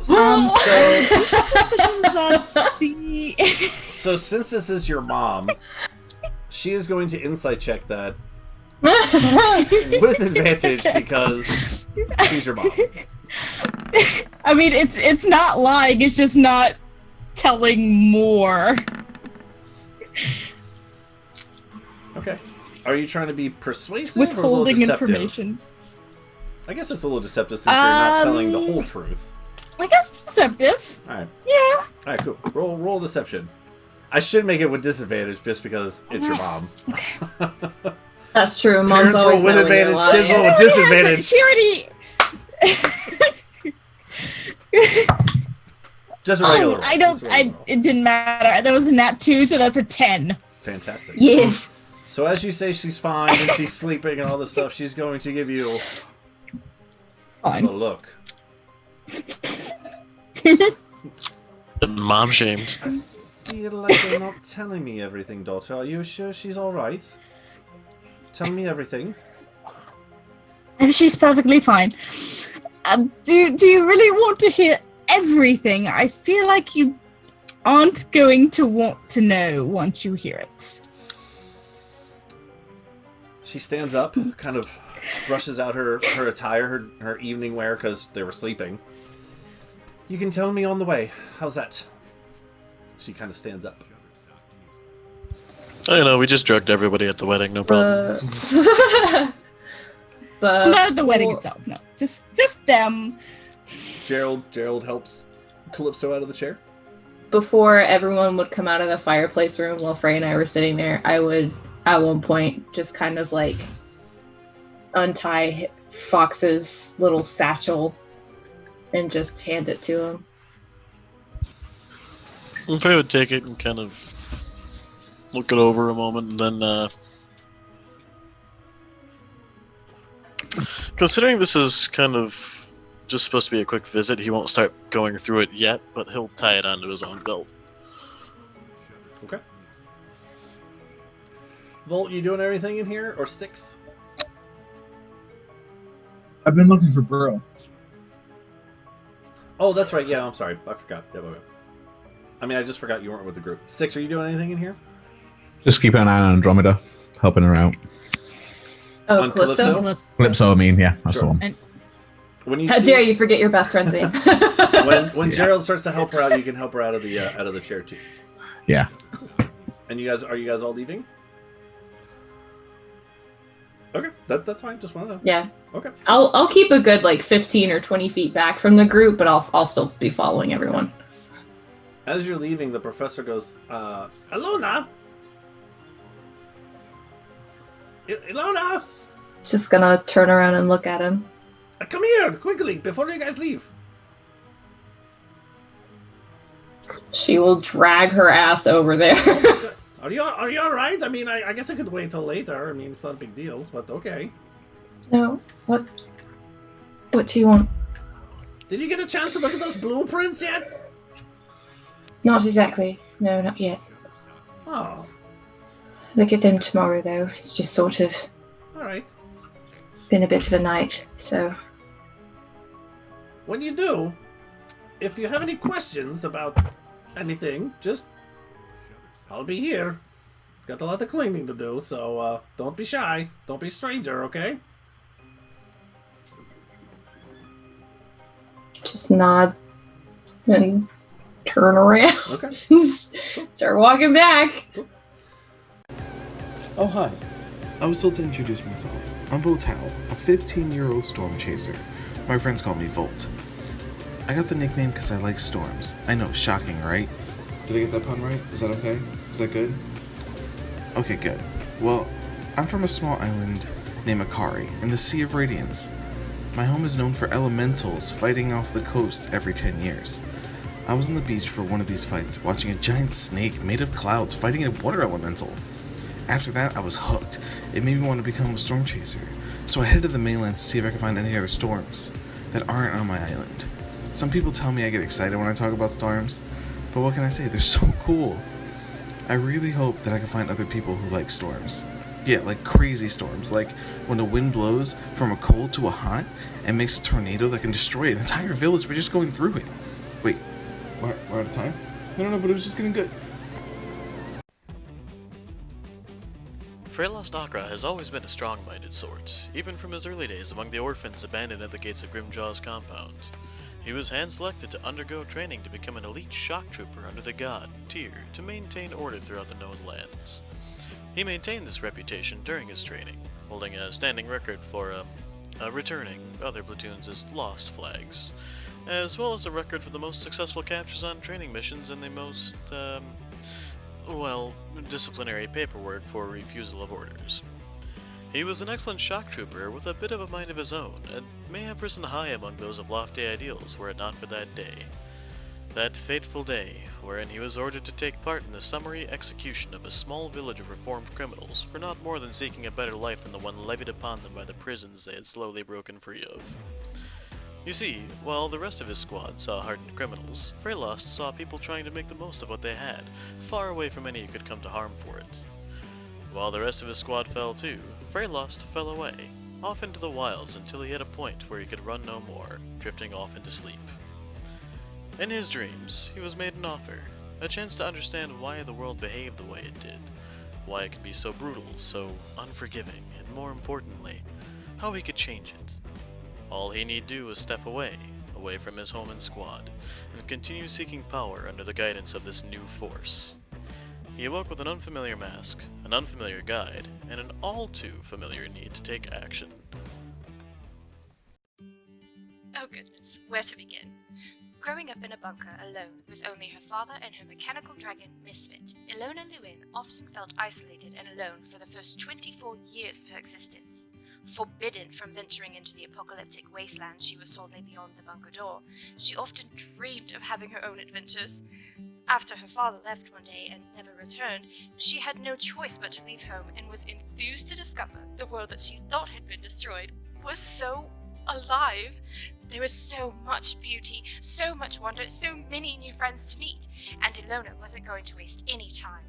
She set off with nothing but her father's coat and her mechanical best friend to find answers to so many of the questions she had. Did bees really have leaves? What did the ocean look like? I wonder if there are actually fish larger than dragons, like I've read about. There were so many adventures to be had.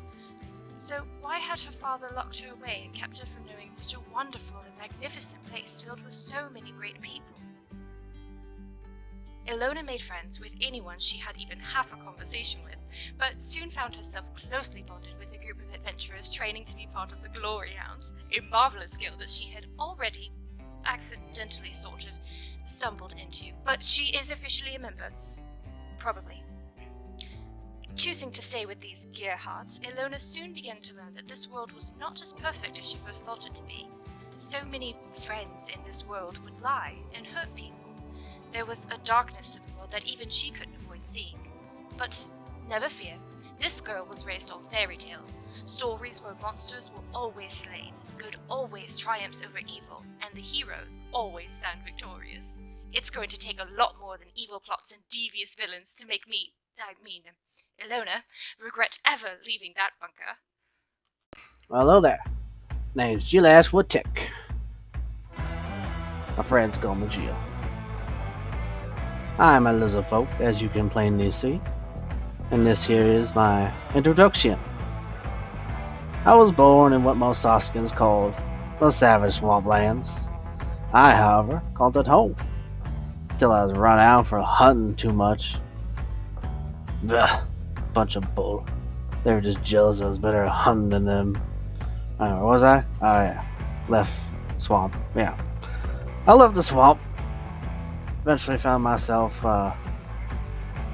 in the company of some soft-skinned mercs. They needed some muscle. I obliged. Spent a long time with them. Grew fond of them. And then one day, they died. A rival company, the Red Buzzards, thought we were moving in on their turf. So, they killed all of them. Except me. Thought they could make a spectacle of me. So they sent me over to an arena to fight forever till I died. I wasn't happy with this. So, one day, during a really nasty riot, I snuck out and escaped. I got nicked on the way out though, so had to lay low for a few months while that healed. Eventually, when I was good and ready, I heard rumors of a new merc company opening up in Azeros, so I made my way there to hide myself among them, gather some strength and information so I can kill me some red buzzards. And that's how I met the Glory Hounds. Persephone Sharonford Vanderoth Kearney de Renard III, fourth child of Viscount Zephyros de Renard, daughter of the House of Blades. At your service. But don't let my good breeding fool you. My family not only rules Theros with the other three houses, but we also control its military. As a child, instead of playing with dolls and learning how to arrange flowers, like my sisters, I studied combat and tactics with my brothers, and I was rather good at it. Then I discovered engineering and constructed my first firearm, Requiem. Life was going well, until I overheard my parents discussing an arranged marriage for me. Having already been thoroughly disillusioned about the bliss that is usually associated with marriage, I did the only thing I could. Claimed I was going for a long visit with Great Aunt Rosalind in Upper Azeros, took the longer route by land, and remained in Lower Azeros instead. I calculated it would be around 2 months before anyone showed up looking for me, by which time I would be long gone, a false name hiding my trail. Unfortunately, I miscalculated. Far too soon I heard that my eldest sister, Calypso, was in town looking for me. My miscalculation, father's choice and agent, and the sudden discovery that a band of thugs have been seeking to kidnap Calypso left me less than ecstatic. I had little choice but to reveal my identity to my new allies, and escort my sister back to the safety of our estate in Imbrick, hopefully drawing out the brigands in the process. So far, things are going about as well as everything else lately. Styx ain't had the easiest of lives, but what he has lived through has made him the goblin he is today. He was born and raised in a tiny village situated in the forest that surrounds the Shadowvale Mountains. Life was peaceful until the night the heroes came to visit and threw his life into darkness. Alone and afraid in a world he didn't understand, he sought shelter in the only place he could find, the ruins he had heard about as a child buried deep within the Shadowvale Mountain. Just one problem with that: the ruins weren't empty. The years passed filled with pain, fear and solitude until he was rescued by his now closest friend Kylar. This fateful day would change Styx's life forever. He was no longer alone in the world. He had friends, he had a family, he had a cause to fight for. Styx is now a blood hunter and a member of the Claret Order, those who fight against the darkness and the things that would use the darkness as a weapon. His training now complete, he has decided to travel and expand his knowledge of the world and the secrets it hides. Eventually, his travels led him to Lower Azero and the Guild Hall of the Glory Hounds. Little did Styx know that this one act of accepting work would have such a big impact on his life. Styx now has some new comrades and new friends to explore the world with, and new ways to look at the world. He has found a talent for magic he didn't know about, and through this magic, his familiar, Acheron. The shadows of his past are once again looming behind Styx, but Styx knows he has friends to help him. He ain't alone anymore, and he ain't afraid anymore. He's still the same goblin he's always been, but one thing he knows for sure. It's true what they say, mate. What don't kill you can scar you for life. But the drink helps. So as you guys are leaving, go down the elevator, walk out of the academy and start to walk back to the House of Blades, where Jill is taking a bath, a sleep bath. A bath now. We pan over to Volt as all this is happening, and Jill swimming and taking a bath in the living rooms. You guys walk down to the dock and walk back to the dock and walk over to the academy and all this stuff, and Volt ran up to the marketplace to try to find Bro. Bro. So you get up to the marketplace. Volt, what would you like to do? Gonna shoot up some flares. See if I get any. Okay. Nothing See if I get anything. Nothing immediately from any flares or anything like that. Alright, so then I will go to the main gate and look towards the field that we went and picked up rabbits. Okay, make a perception check. Oh, yeah. Do I get advantage because it's a giant fucking dinosaur?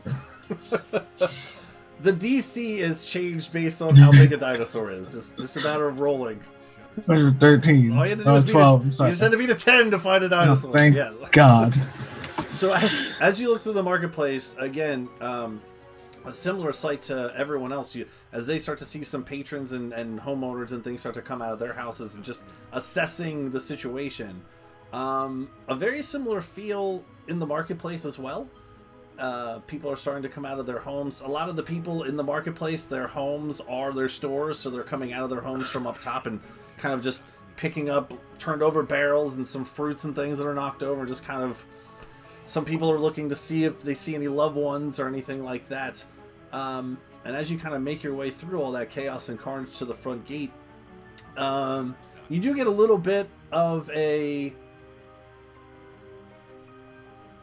hurdle, if you will. As the town guard, there's 2 town guard at the entrance, riding their little dinosaur things that you recall from before. Remember when you went down one and came back the other, and like yeah. Okay, not the same ones, but the same in terms of town guard on dinosaurs. They give you a little bit of a trouble, but eventually you do make your way outside. kind of like trying to keep people in as much as possible to figure out what's going on. Off into the distance, like up this general direction. Okay. And these little tree guys in areas there. Yeah, you do see you don't see the full dino stand, but you do see it's like tree dinosaur head. I'm gonna go towards the dinosaur head. Okay. Cool. Yeah, who's definitely trying to hide. Mm-hmm. Yeah. Just among the tree head. Yeah. So as you get doing great work. Excellent camouflage. As you get out there and get a little closer, you see a familiar little halfling out on the outside of the dinosaur. Charlie is laying down, but still has his little head sticking out. And you just see Bro. He's on the outside, like you can't really tell what he's doing, but every now and then he just kind of bends over and picks something up, and then like walks around and bends over and picks something up, and you can't really see what he's doing until you get there. Right, I would get close and go, bro, and I'm gonna go and hug him. Like, I was looking for you all night. Hey, he has his basket. He just kind of drops it on down. Oh, what up, man? I just freaking had to fight a shit ton of demons. Sorry, excuse my language. He does kind of look at you like, whoa. Sorry, I'm really tired. Yeah, I'm glad you're okay. I was like, I don't stay in the city. We sleep out here, but I mean, what was all that? The city's on fire. You can see it woke me up. I'm up now. Yeah. We went to a fake wedding that was supposed to be a real wedding. Just hold on. Just hold on. Yeah. He takes as I'm talking to him, I'm slowly lying down. Like, yeah. Yeah, okay. Oh, wait. Oh, whoa. And he kind of runs over towards where you're lying down, and he puts his hand on the ground next to you. And as he puts his hand down next to you, you see this yellow, gold, and green kind of emanate from his hands into the ground. But coming up from underneath you, these vines and different like dandelions start to grow out and form this makeshift pillow as you just lay back down into it. Okay, all right. Oh, that's nice. Right, continue your story. Okay, cool. Okay, so we went to a wedding we wanted to stop.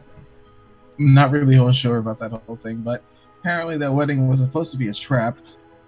We flipped over a table, which opened a bunch of portals, and a bunch of demons came out. Were you mad at the table? Like, why'd you flip the table?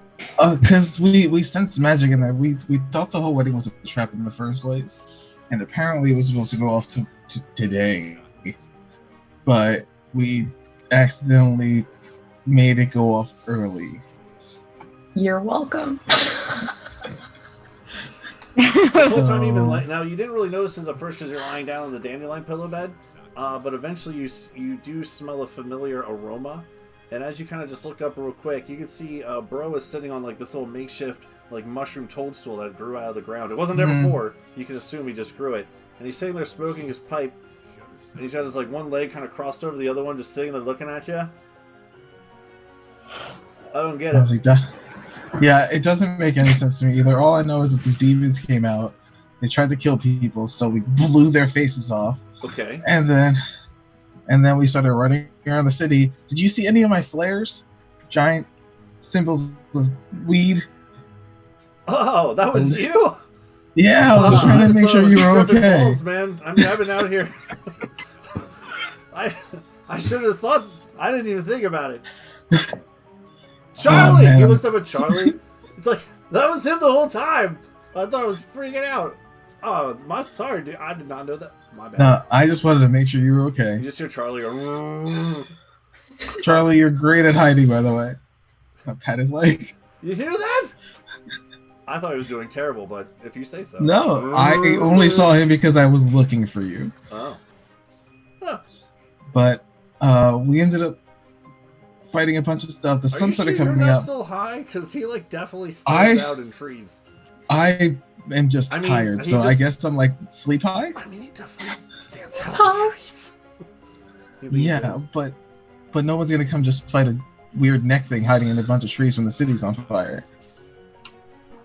Tomato, potato. Go on, man. So, what else happened? So, the sun came up. All the demons turned back into people, which I don't know. Apparently, this group that I'm with knows. I have no idea. As you say that, wait, hold on. Take whatever you just said. 1 minute. He takes his pipe and Like, knocks it out. Opens up a familiar box. Grabs some stuff. Lights it up. Smoke it. You see the plume come over towards your direction. I wafted it. One more time, the thing you just said, like 30, 45 seconds ago. Well, okay, so the demons, when the sun came up, some of them turned into people. Yeah, that part. Mm-hmm. Takes a really long draw.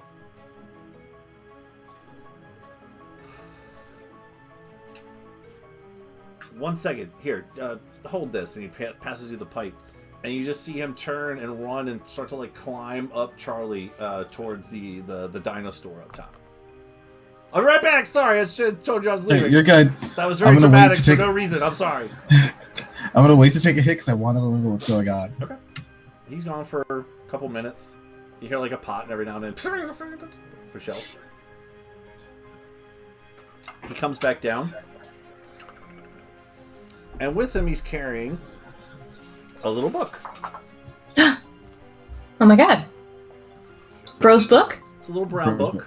Just like this. Bro's brown book? Little brown book. Would you say that he's booking it back into the room? Booking it. And he's like, hold on. No. Bro's booking it back, brandishing Bro's brown book? Bonkers. Alliteration. Can I? Absolutely. Here Did you hit it yet? No. I want to remember what's happening after we're done talking, then absolutely. Okay, that's fair. Alright, hold on.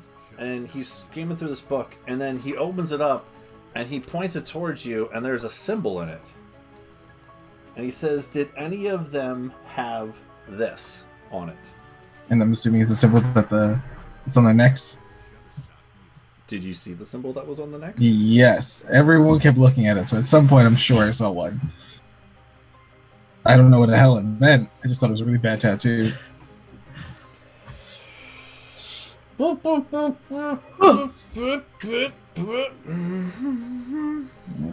think it's important. Did it look like that?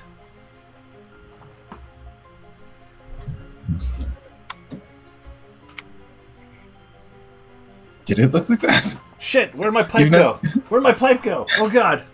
Oh god. Hold on! Hold that thought! Where's my pipe? He's just... It's on my lap. Okay, cool. We're good. Oh! That could be bad. Literally was on my lap the whole time. I've never seen the actual one, so I have no idea. But I'm assuming at some point Volt saw it. I have a passive of 19. Did anyone tell Volt anything about this? Because the only three people we that saw it we were in his girlfriend's house. Wasn't that thing like all over the place? You have no idea what I just sent him. Was it in my girlfriend's house? Oh yeah, that's nothing like the one that was in your girlfriend's. I know me and Styx looked at the necks for sure. I don't think we had a chance to talk to anyone about it. Well, I had a girlfriend who almost became my wife, who then died. She had something on the wall, but it wasn't like this.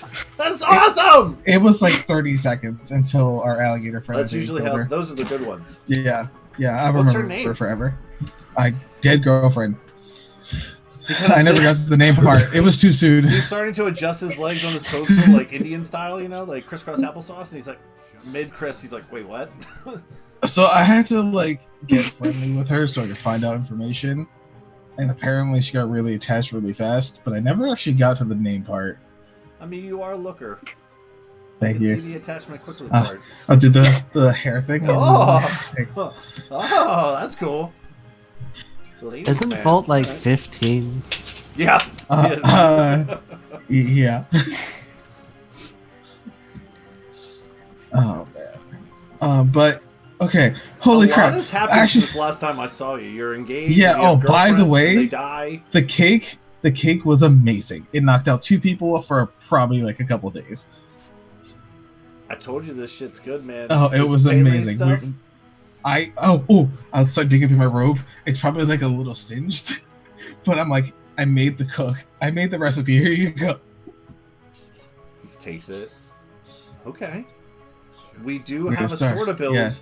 Yes. if there's And now still a people are gonna want cake more than ever. city to have it in. Well, there's a bunch of sad people, and sad people love cake. That's not entirely not true, or is true. Right. Yes. Holy shit! But, He looks down at his plate. Anyway, okay. So the real reason I ran over here, like, besides making sure you're okay and everything, I one of appreciate my team's friends,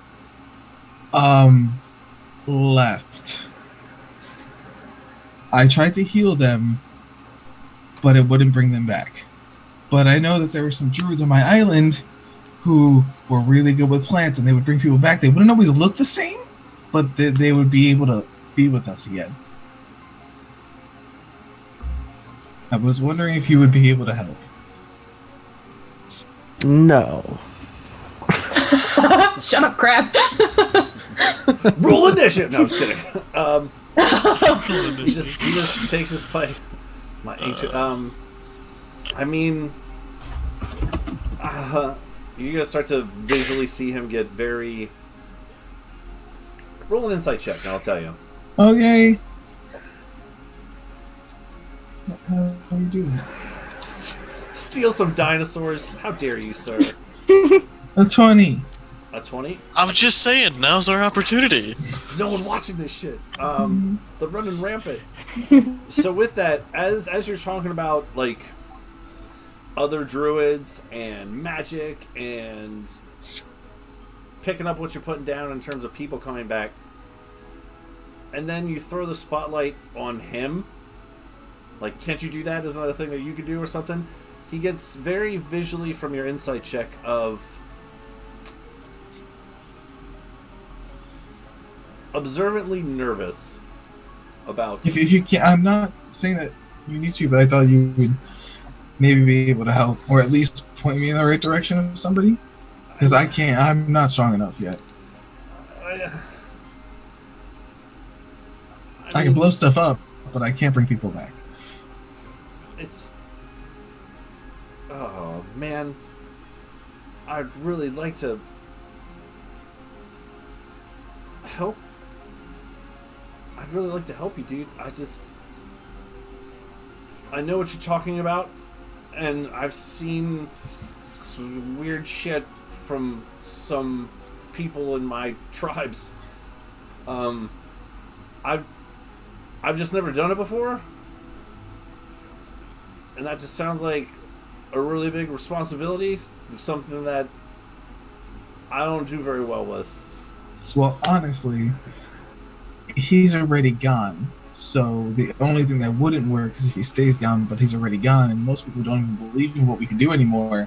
So technically, you trying doing it would just be a miracle, but you not being able to do it would just be a normal day activity. Roll a persuasion check. Absolutely, that's more where I stand. Natural one. I hope not. That would be so sad. Oh man, Awful. Well, it wasn't a 1. Yeah. Did he have advantage? Did he have disadvantage for no good reason? Charlie helped me. Charlie helped me. Charlie's like, come on, man. Shut up, Charlie! I don't wanna! Leave me alone, dinosaur. He kind of takes another puff, and as you're saying all this, he's like, you know, just real quick, have you had breakfast yet? I mean, have you eaten anything yet? No, Time for brunch. I've been up for, I don't know. By the way, I figured I could recharge myself by hugging this big blue ball, but we'll go over that later. It was weird. It was kind of like how, like, it was you're getting high, but it was like through my entire body. It was like a bunch of like Okay. at once. All right, so now, like something like that. That sounds like something. Yes. I would be totally down with trying. I don't know if it works anymore.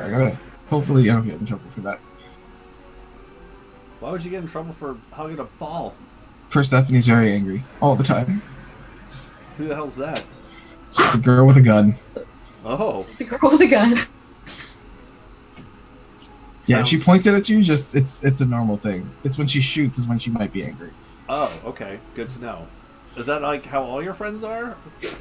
No. One of them, you can't see his face, but he's really strong and very defensive of his friends. Then there's Alona, who's Miss Smith's mom, the one that made the ice cream with us. Oh!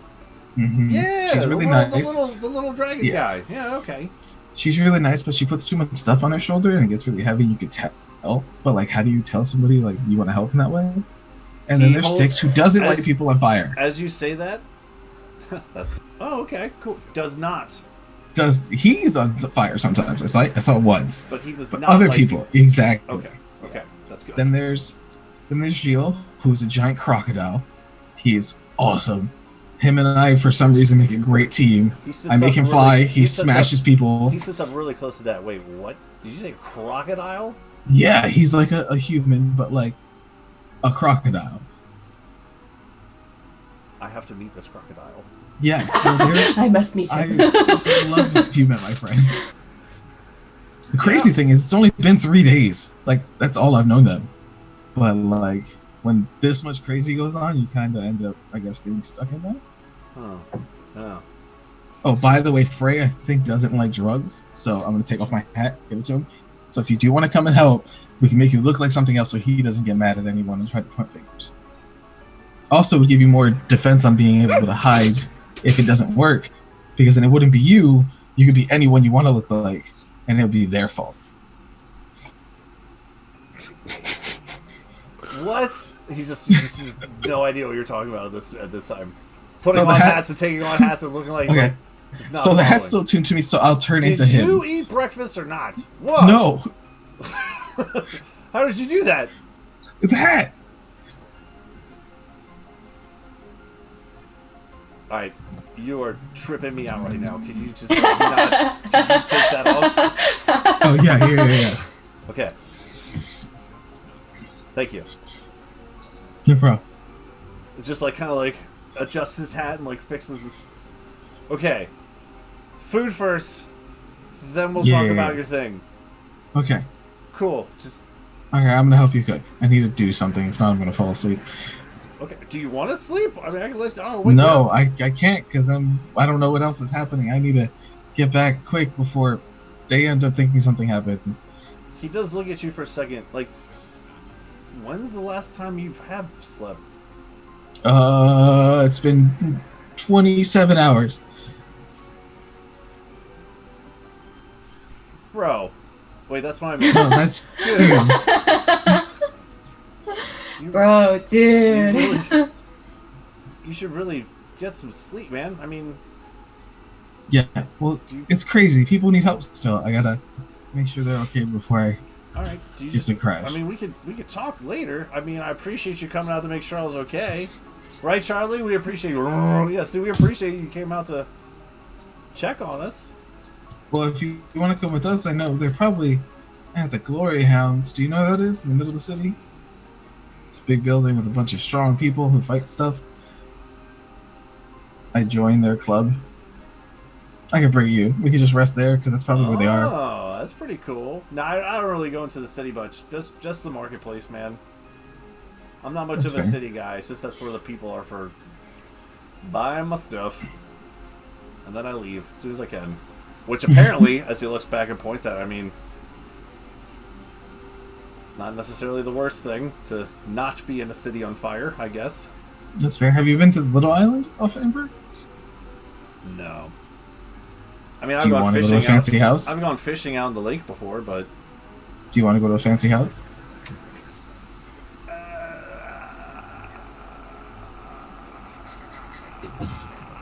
Okay. I don't really do well with... So breakfast first. Right. They're right off the water, so we could just chill there. We don't have to even go into the city. Wait. Where's this crocodile guy at? He's at the... Well, he left to go to sleep. And the only place I think he knows where to sleep would be the House of Blades. Okay. What is that? And that's a big building full of walls with swords. Persephone's house. Is that yeah, people are weird. Is? Most likely. But the person I know that we might need to help, if we can, is at the Glory Hounds. Alright. And you can... I'll be right back. Yeah, okay. If you want to move Charlie, I'll cook. and then we can just like brunch on the way there. It'll be fine. He'll be fine out here. And he just 1 second. Climbs back up, Charlie. You hear more pots and dings. Ding, ding, ding. Comes back down, has a book bag on. Oh. Here. All right. What? You can be anyone you want to be, so people don't even see you. I always feel better when I'm in a costume. No, I'm alright, man. I'll be fine. Okay. No, I'm good. Okay. So we'll start. Wait, brunch and then go, or we're going right now? Oh no, I made you this, and he actually pulls out this little bowl. In the bowl is this kind of like white. It's Coke. Breakfast. It's this white, very thick white, almost like pudding-like material. You see on top there seems to be some sort of like red fruit and like little flakes of brown in it. This is my business when I trust them. I'm just sorry to get. Yeah, man. Right, I've heard people call it different things before. I mean, I just call it yogurt. Oh. Like, yo! Gurt. But some people call it like parfits or something. I don't know. I think it's kind of weird. Parfits. Oh. I kind of like Can you make this like a little thicker? Is there a way to make this? Brogurt. Oh no. Because if we put this between two pieces of cake, then you kind of have like a sandwich of dessert, and then you can tell people it's kind of healthy because there's fruit Seriously, in it. like, where have you been my entire life? I'm full of elementals. It's like sometimes I come up with these ideas, like, or like sometimes I take someone else's, just like add on to it, and think like I don't know what to do, but like this is like my idea and your idea makes the thing. Yeah, that's why we became partners. I might patent Brogurt, by the way. No, that's amazing. I It's wouldn't like want it's all any about other name. branding, right? Yeah. Burger rolls right off the top. Have you thought of any other names for the story yet? No, I kind of like how you had the idea with like both our names in it. Yeah. We'll walk and talk. Yeah. And when you say to thicken it, all he does is takes the spoon and like just stirs it a lot. I'm gonna just try to freeze the bowl a little bit and see if that maybe thickens it up. Sure. It's like putting a Go-Gurt in a freezer. Yeah. Putting it in a freezer bowl thing, yeah. Yeah. And you guys were walking and talking? Yeah. Sweet. Charlie, I'll be back. Just don't go anywhere. You look great. I mean, where'd you go? Yeah, cool. He's fine. How smart is Charlie? Oh my gosh, Charlie is super smart. He's fine. You know. Is it like at least a 6?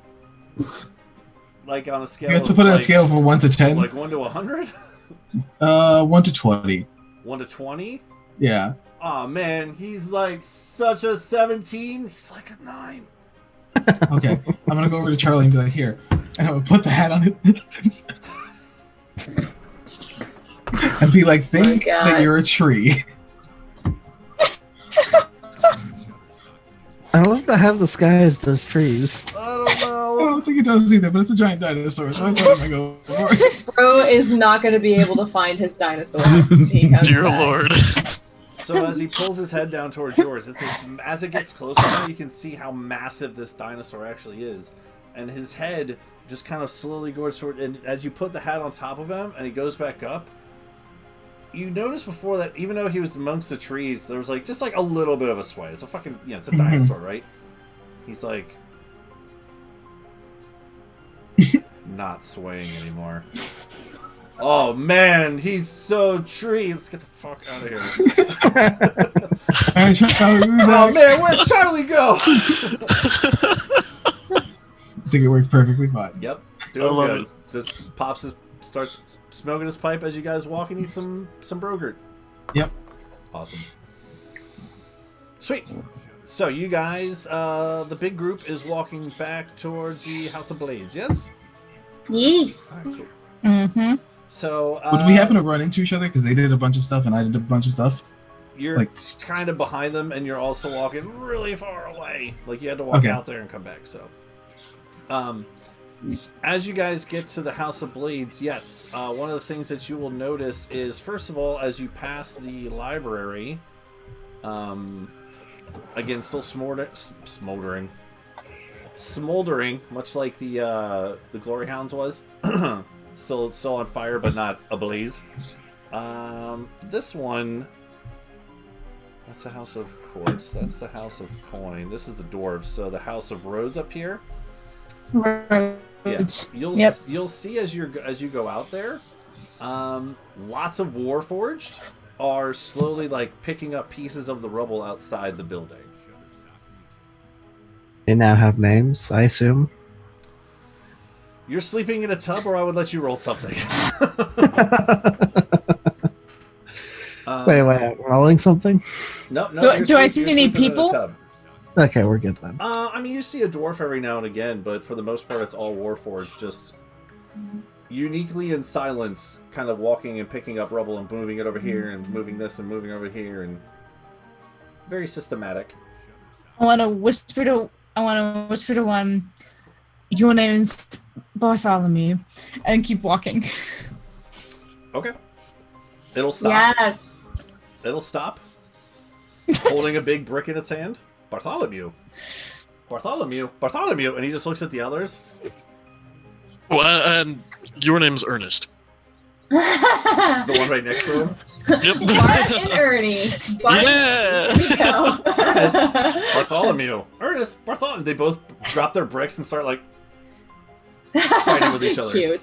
Cute. Love a fist to Persephone for a fist. The other Warforgeds like, do not notice. They just keep going about their day as these two are now fighting with each other. Real subtle. Gotta write that down. We can see about naming more on the way back. Ernest. I feel like we kind of have to now with that whole, like, That was uprising actually rather satisfying. Oh, right. Like, every time. I was iffy about it at first because, throwing off the order, and we don't know the effect that it actually has on them, other than they can't be commanded, but we don't know how it affects their minds. Anyway, and I point to the House of Rose. Fuck them. And I keep walking. Whoa. No, I don't disagree. Okay.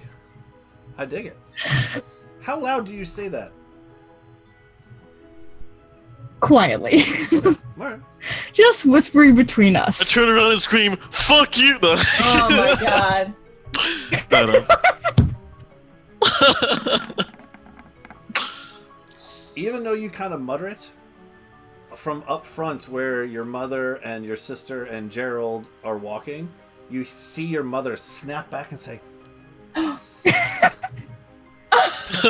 Stephanie Sheriff Vandroth Kelly de Ronald, watch your tongue. Best mom. Just turns Tone or language? Just.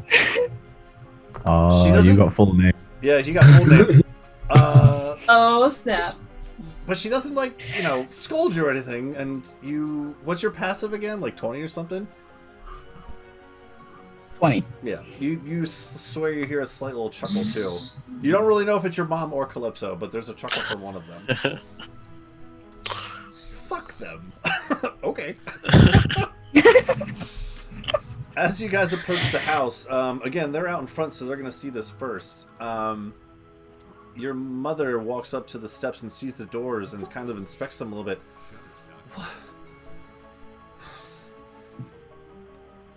What has happened to you? What's happened to our home? Can I tell if it was something was breaking in or something was breaking out? Roll investigation. Okay. Which one do I trust? Fine, I'll trust you tonight. Investigation. Your reluctance is a good sign. 26. 26. Yo! Okay. It looks like... Nat 19. It looks like something with a lot of force bashed them in. Like, the fact that Jill didn't see these big... Like, Jill just kind of walked in, like, didn't really even pay attention. Like, whatever.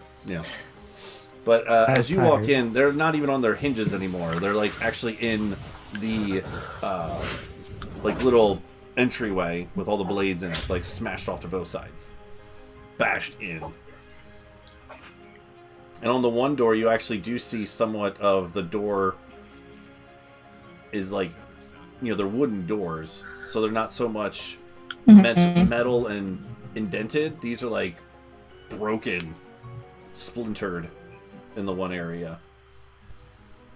Do I see any indication of what did it? Like, is there Dragloth fur or something like that where I can tell?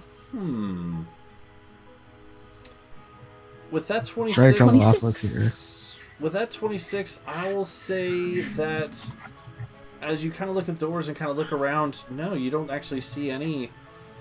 Because you do remember the Shitines and the Dragulus both do have those. The Shitines have like a black mane, and the Dragulus have like that white, very drowish kind of a mane to them. Yeah, no, nothing like that, actually.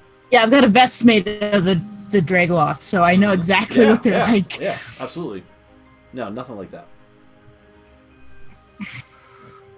And no scales or claw marks or something that I can have any indication of what did it. Scales, claw marks on the door. Nope, nothing like that. Nothing. What do you guys want to do? Go the fuck to Bob, sleep. Dennis, please tell me you're in here.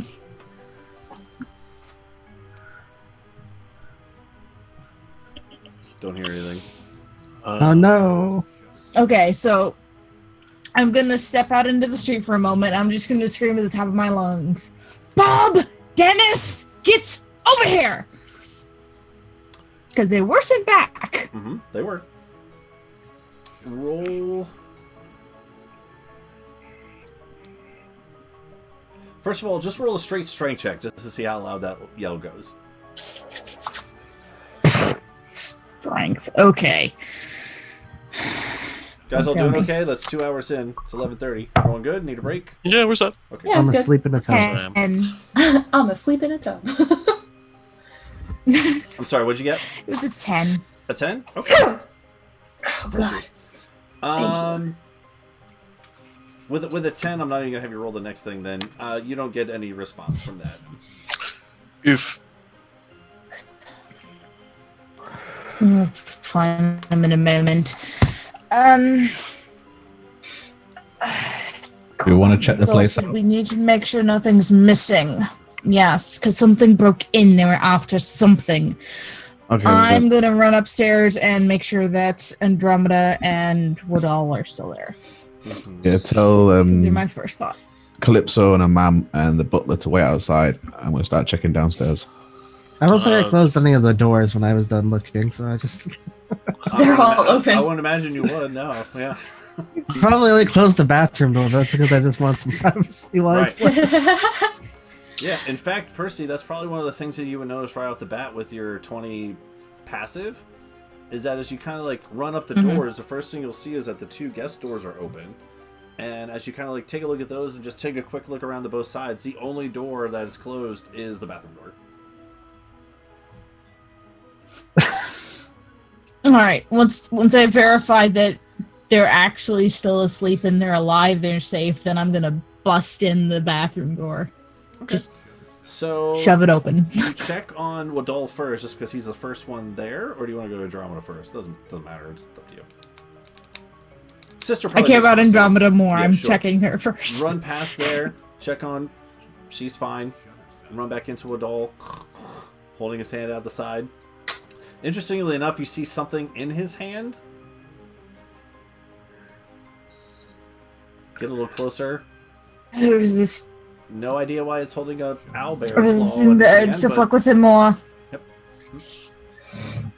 I'm resisting the urge to like draw on his face. Later, he'll be Why asleep for plenty of resist? time. Later, You should just do it. because other things are more important at the moment. I have time later. And as you go into the bathroom and open the door, so Gil, you are huge. This is a huge tub.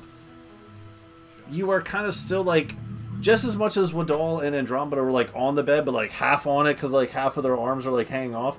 Gil has a very similar kind of body positioning in terms of the majority of him is in the tub, but you do see like almost like if you were hugging a body pillow. Like the one side is the one crocodile arm is hanging out the top. There's a crocodile foot hanging out the other side, and you can just barely see like a little bit of the tail kind of coming out the bottom. So you see like a hand, a foot, and a crocodile tail in your big family tub.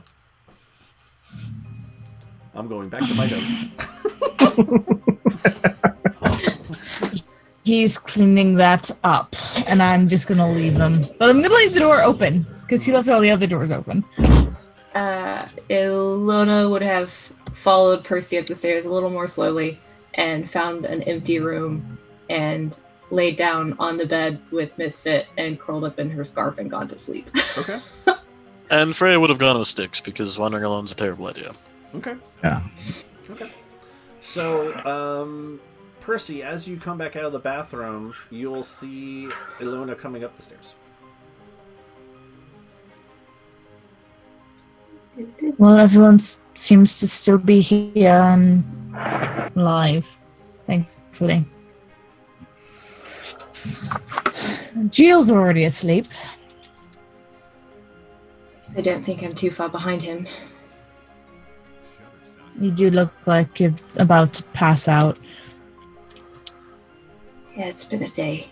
And I'll just point at them all. Mothers and fathers, Calypso's, Andromeda's asleep. You can use mine if you like, or one of the boys. Whichever one's closest is the one she's going to. Calypso's or Deimos? I'll take Calypso. Although Calypso's here, so she'll probably want to sleep in her own room. I'll take Deimos. All right, I like it. So as you go into his room, you'll see it very finely decorated. Lots of wood, leather.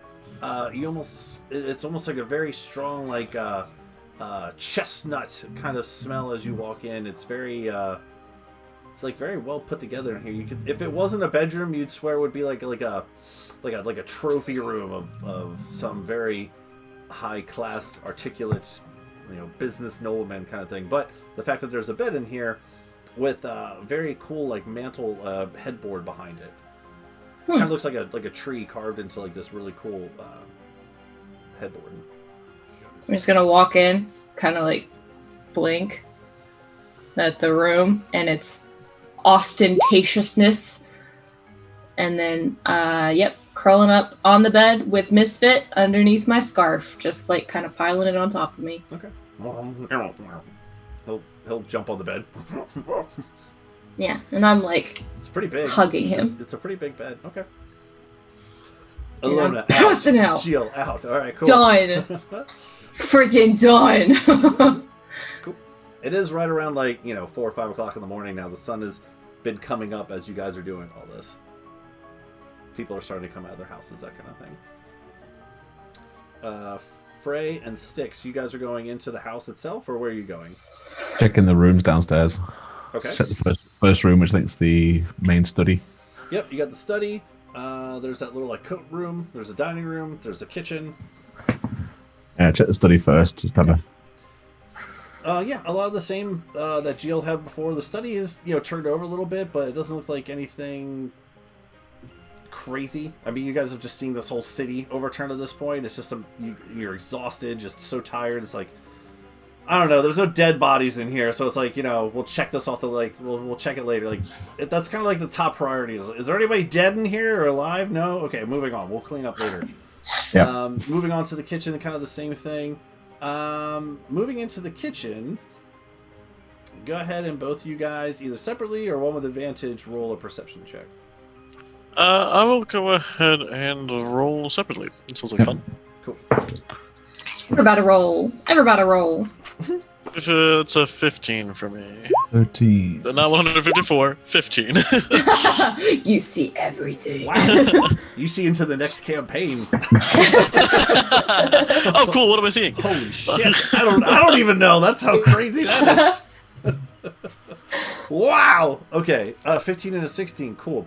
So as you guys kind of walk around the kitchen a little bit, Jill was in here before, just kind of did a once around thing, but again, with Jill's, I'll say personality, wasn't necessarily looking for anything in particular to what you guys find, but you do see off to the one side, especially you, Frey, since you're all about naming Warforged, you do see Bob and Dennis off in the corner. Dennis is the one where the table fell on him, and he's not moving, but Bob is kind of just holding him off in the corner. Just Oh my god!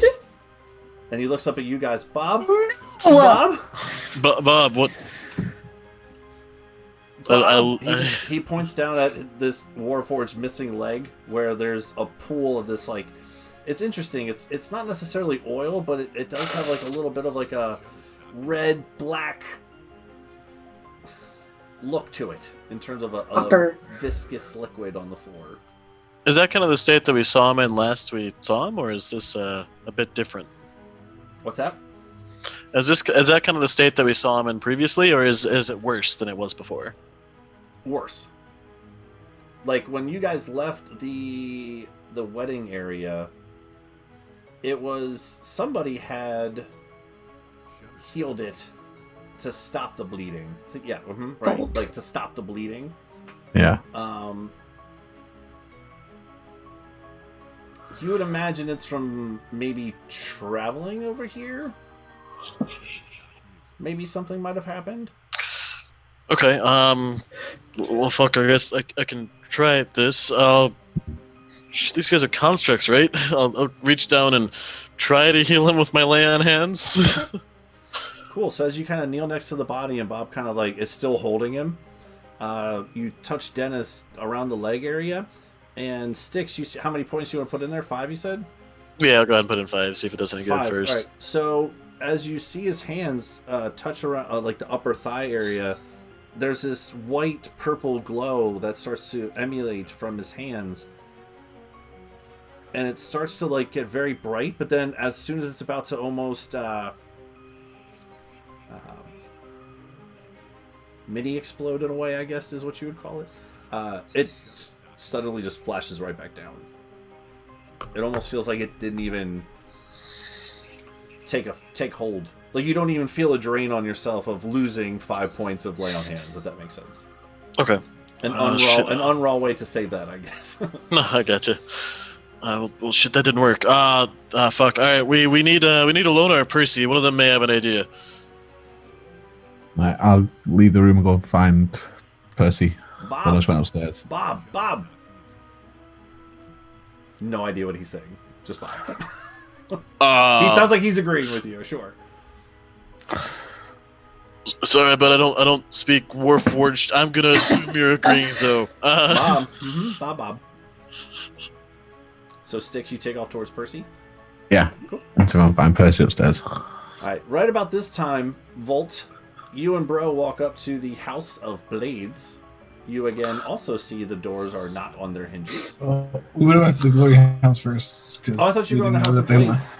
We didn't know they were there. No, they was Jews, so. Yeah.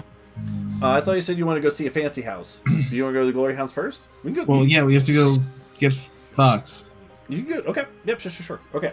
So as you guys walk to the Glory Hounds, and you go inside, again, there are a couple more Glory Hounds people here now. You do see Monarch and Corian, some familiar faces from before. You also see Steve and his little mini brigade that took off originally towards the marketplace. Yeah, what do you want to do? Monarch, where's the rest of the gearhearts? Are they here? No, they were headed towards the academy, I believe. Wild goose chase. Okay. I don't recall them mentioning anything else. Yes, that's all I remember. Okay. Do you know if they had a friend with them? No, they left Frey's companion here. Oh, okay. You said they're at the academy now? That's just where they said that they were going. Okay. I'm just sit there and think. Okay, if they went into the academy, Percy probably wants to go to sleep. Her mom and sister were there. She would want to bring him home. Okay, we might skip the academy, go to the Blades. But may I take Fox? Their He's gonna cross his companion? arms at that. Yeah, it's weird. It's stuff that doesn't happen anymore, but I just rather him be with his friends. Roll a persuasion check. Oh God. Okay. Okay. Oh. Ooh. Oh. Can I have my advantage because I folded my arms with him? That's the key to advantage. Just mimic them. Just mimic the person. Volt, I told Frey that I would watch over his friend. I can't in good conscience let you just take him. Okay, well, if that's the case, do you want to come with me with Fox? Because then you won't be breaking your rule because you'll still be watching him and protecting him, but we'll be where they are. Technically not breaking the rules. Man, with a 9, dude? Oh, man. Hold on. Here.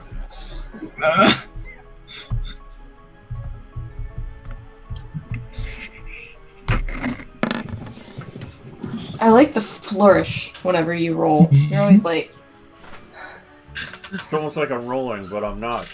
yeah, it's cool. Yeah. I should really stay here, but I'm just trying to save time. I don't want to keep making trips. I'm exhausted. all right. One moment, and he kind of pulls some of the other Glory Hound members, Steve and his gang. They take one of the cots, and that Fox is on, and just pick it up. Oh. Okay. I have to stay here, but he kind of looks around in the day sky that is the morning. I mean, hopefully this should be all right. You should be in no immediate danger. No, I'll be okay. We can defend. We fought a lot of stuff. And We'll be not fine. to be a dick. Uh-huh. But could you find a way to bring the bed back? We are kind of Oh, at a absolutely. loss No, for no, ends definitely. here. All right. Yeah. No. All right, Definitely bring you Modak. All back. right. He Okay, said, okay, Modak, and I okay. quote, "Not to be a dick." Okay. I completely. Okay, okay. If you could Yeah. just bring that back. I mean, Are there any more fires? Is there anything going on right now? No. Or does he get it all out? No, it's good. Okay. All right. Yes, I will try to bring the bed back. If you could. If not, it's No, not no, a no, big... You know, yeah. I probably shouldn't even say No, I anything. got I'm you. sorry. No, just No, you're fine. I got you. take, We're okay. take your friend. Yes. Get the fuck Come on, out of here. Steve. Steve and his gang will almost very, like, carrying a hearse, the coffin, with people on both sides. It's Mm-hmm. Yep. very sombering, but they will follow you wherever you want to go. And we'll go. We're going to the Blades. I'm Okay. skipping the academy because I feel like I'm gonna be doing circles if I try to stay at every stop they go to. You do get some odd looks as you're going from some more of these people starting to come out of their homes and just trying to start their day and trying to pick up a little bit and just trying to get answers.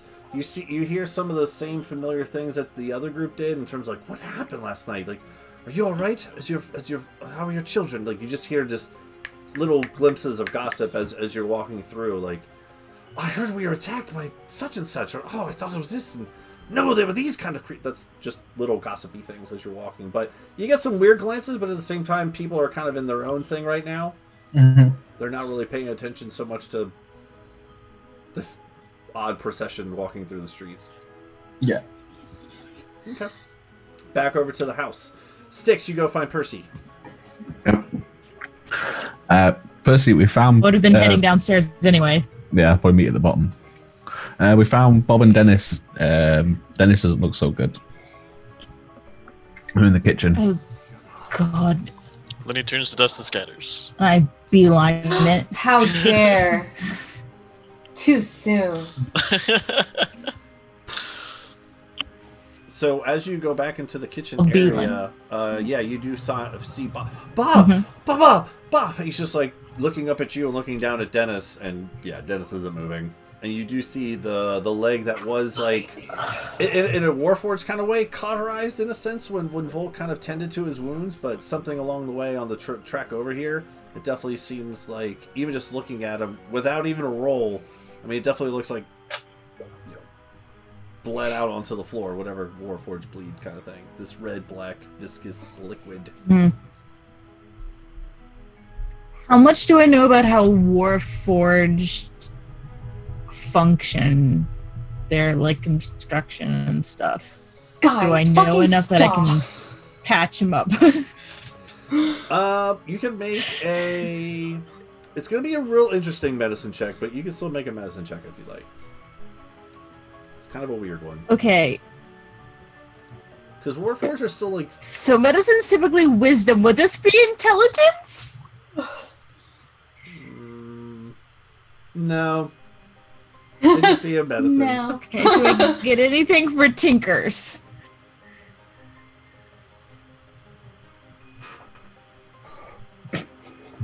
No, just medicine. No. Okay, I tried. I It tried. doesn't hurt to ask, but I had to think about that for a second. That was almost a 1. Okay. So 15. Not horrible considering I only have a +2. No, that's not bad. Okay. And what was your question specific to like the anatomy of a Warforged kind of thing? If I know enough that I can maybe patch him up. Okay. And fix him. What I would tell you is your experience with Warforged so far is that you've grown up in this city. You know, you've seen these Warforged, again, in their servitude state, right? They fix bridges, they paint houses.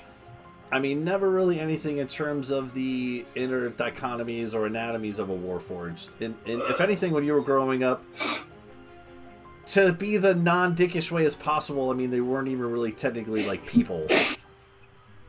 In any other sort of that, right? When you met the Fallen out in the desert, and these were Warforgeds that actually like talked and had thoughts, that was a very shocking development.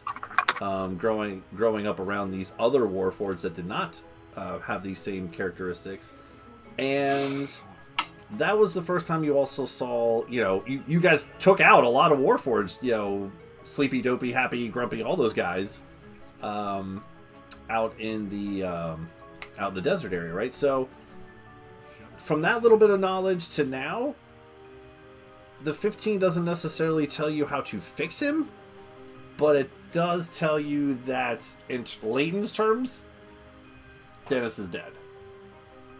No. In a scientific terminology kind of way, piecing all of that together. God damn it. Unacceptable. That's 2. Kyle, that's 2. That's 2. Unacceptable. I don't control... Oh, never mind. I know that you You're know the area where you... freaking god of the world. Don't tell me any of that idle control bullshit. I go off what dice tell me, okay? Fuck you and your dice. No! My dice are awesome. No, they're not. They're lame and they're stupid. In fact, my dice did not kill a lot of people, to be fair. I will tell you about it after stream. Well, they should have not killed more. Okay. You know, I'm just saying they seem to be kind of mass murders with the whole situation with the train, and then Fox, and then Dennis. Yeah, and okay, really the train was pretty everything fucked going up. on I rolled pretty city. good for that one. You rolled 100%, Kyle. 100%. I know. So, that was pretty bad. With everybody in that train, because of that little fucker whose name escapes me, but he's an asshole and I hate him. Gary. Gary. Gary. Gary. Gary. That guy. Fuck Gary. So after my cursory examination of Dennis, I'm going to say, I'm going to be right back, and I'm going to march out to the House of Rose, because fuck them, but we need them. Oh, okay. Because they're the only ones that might know something. Okay. No. And I'm gonna No, we gotta talk to the see if father. I can't. I'll be back. Okay. Yeah. All right, cool. Sticks in front of you guys do anything, or are you just going to wait for Percy to get back? I'm gonna keep searching, just double checking because Styx is twitchy. Okay. Cool. Frey? I mean, Staying with Bob, going with Styx, doing your own thing, go to bed. I can't let Styx wander alone. Okay. But I feel like I also can't just... That's fair. I gotta go with Excuse Styx.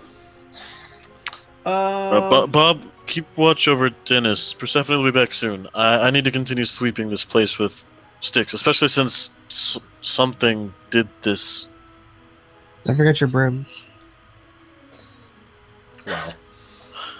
Don't forget your broom. Did this happen here or on the way over? Bob. Bob. Okay, Bob? so, Bob, here or on the way over? Bob. On the way over, okay. Bob.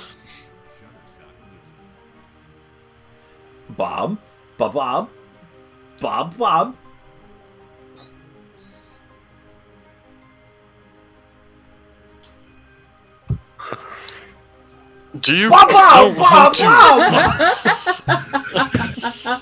Look, I know you're trying to tell me something, but I don't understand. I'm sorry. He just grabs his can head. you write? Do you know how to write? Is that a thing you can do? Oh.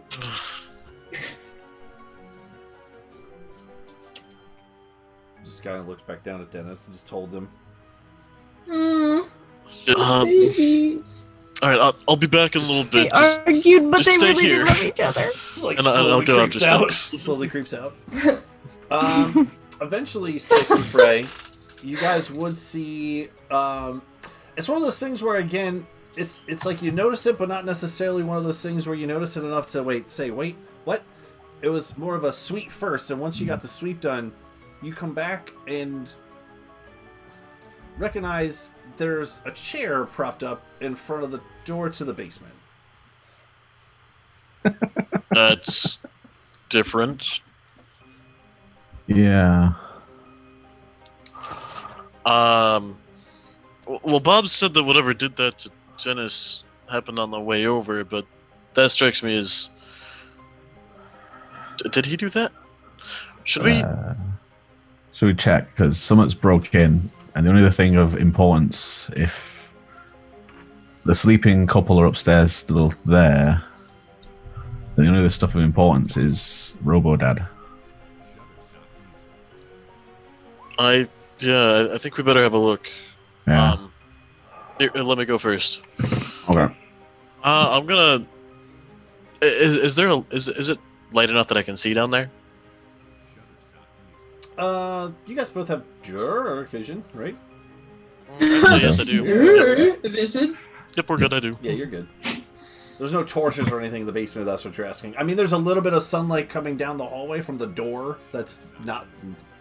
We'll call it an opening now, because there is no door, but, I mean, there's a little bit of light that you could see a little bit going down the steps, just from natural reflection and thing, but, I mean, you can't, like, see into the basement. It's just... Alright, You're more welcome to go down there. yeah, follow behind me. And I'll head down. And you guys I'm gonna go ahead and take the boom hammer off my back, too, and just have it ready. Okay. Yeah. Okay. My sword. You guys will also notice, too, when you move the chair, open the door, kind of get a little bit of light down there, the stairs aren't necessarily where they're supposed to be. As you can take a step down, they are cocked off to the side a little bit. So you can't step down, you actually have to step, like, over here to get down. Weird, you but can I'll still work get with down. it. Yeah, you can still get down. Yeah. Mm-hmm. Cool. And as you guys traverse down to the basement, it's eerily quiet down here. Gonna look around the room, see if I see anything. You notice there is the opening behind the stairs. Eerily quiet. I will...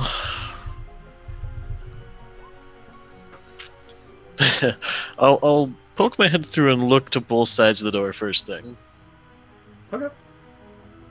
So, Geo, Percy, Styx, I think we're the only three that were down here before. Right. Any lower? Yes. Sorry. Oh, no, I wasn't. I was not down there. Volt, you four had came down here before. Okay. So when those stairs came off to the side sticks, there was like a little bit of like an entranceway into this before you got what you believe to be above you would be the hallway, and then once you got to the other side of the hallway, another underground room which you would believe to be underneath like that coat room kind of area. Yeah. And as you walk into there, the 4 pods that you saw from before are all open, and there are no android bodies in any of the 4 of those.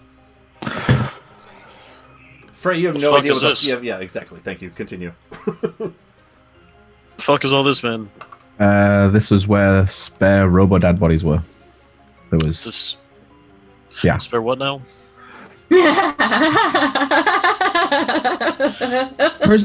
Percy's... Sorry, it's really That's fair. Yeah. Well, yeah, Percy's Robo-Dad that we beat up. We crushed the fuck out of it. There was more? There was another 4 spare bodies down here. So someone's been and collected them from the looks of it. Right. So that means that there's definitely still some active cult activity somewhere around here and it ain't been purged yet. Yeah. It's going to be more in the city. Basically, they're taking the opportunity to come and collect the handiwork. Well, fuck. Yeah. Well, fuck. Well, at least we know there's no one in the house now. I mean, probably. Are we even sure we've seen all the different passageways in this place? I mean, if they knew about this place, they probably knew about others. Possibly. This is the only secret rooms that we found last time we had a look around. Percy didn't know of any other ones. Right. Things could have been changed since we were last here, too, though. Yeah. She's been away for a while, so they could have done anything to the house with them getting rid of all the alive servants. Yeah, so Calypso, the only one that might know something is Andromeda, and that's highly unlikely since she was over with the other family for a while, too. And frankly, I don't think she's the most perceptive. Yeah. There it unless is. Unless it involves, like, something shiny, I don't think she's going to remember. I mean, Robo-Dad was kind of shiny after we beat the shit out of him. Yeah, but he'd had that mask or some kind of magic disguising himself, so she would have only have seen him as Dad, not Robo-Dad. Right. Oh. Maybe the butler knows. I forget his name. The butler did it. In the basement. Where is he, anyway? I think they're still waiting outside. We should go and let them come in the house now that we know it's safe. Well, safe-ish. Yeah. Probably a good idea. Yeah. Give the room one last quick look over, see if I can find any footprints or anything on the floor, anything like that. But Sure. You can roll investigation for that. that is unnatural 20. 20 total. Can I help with this a little bit? Since I know dark vision is generally black and white, I would also like to provide some light to add color to the mix. Sure. Go ahead. So I just cast the light cantrip. Okay. With that dirty 20, it's not so much that you see footprints, it's that you would see, besides on the ground where the stairs leave somewhat of like a mark in the floor. This is a dusty, dirty basement. Like, only people come down here for, you look around, it's flour and, that kind of stuff, like just grains and things. But you do see through, again, it's not even like a concrete floor down here. It's just dirt. It's just mud and dirt and things. You do see what looks like to be some drag marks coming out of that room. Numerous different drag marks.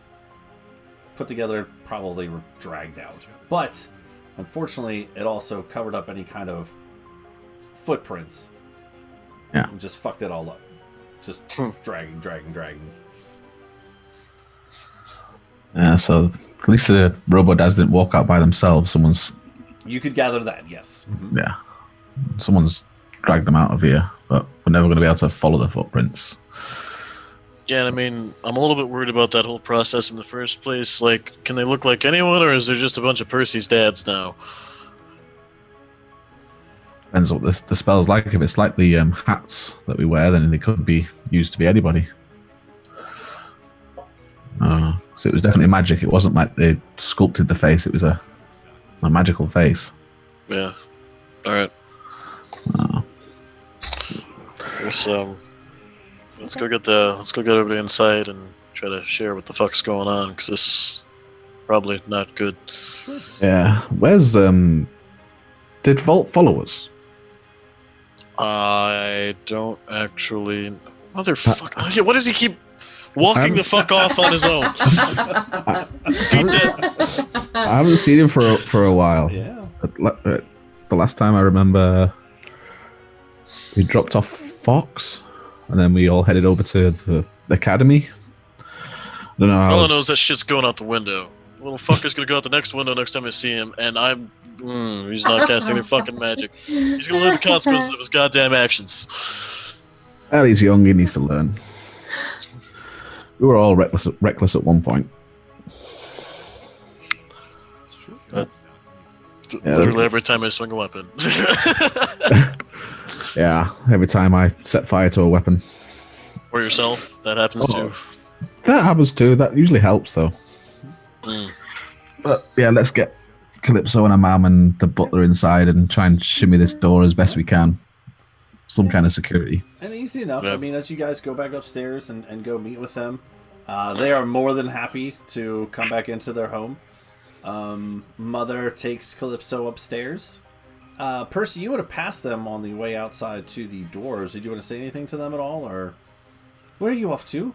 Nope. She's all right. just, Well, I'll be back. okay, well, right. We're going to go inside and get some shut-eye here. It's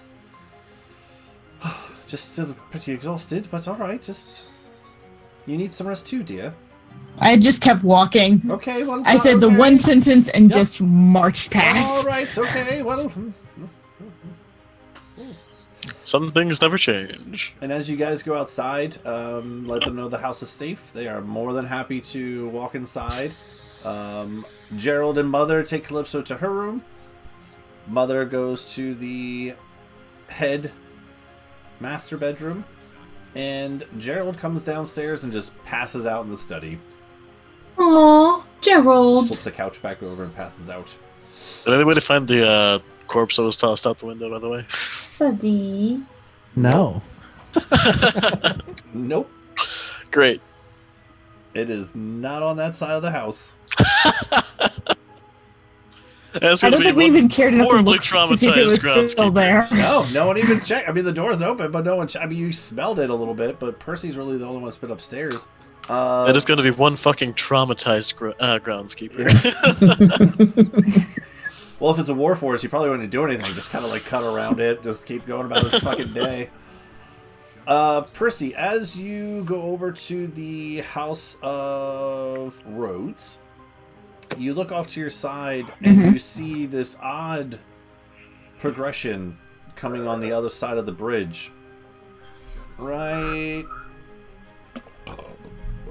there. You're right here.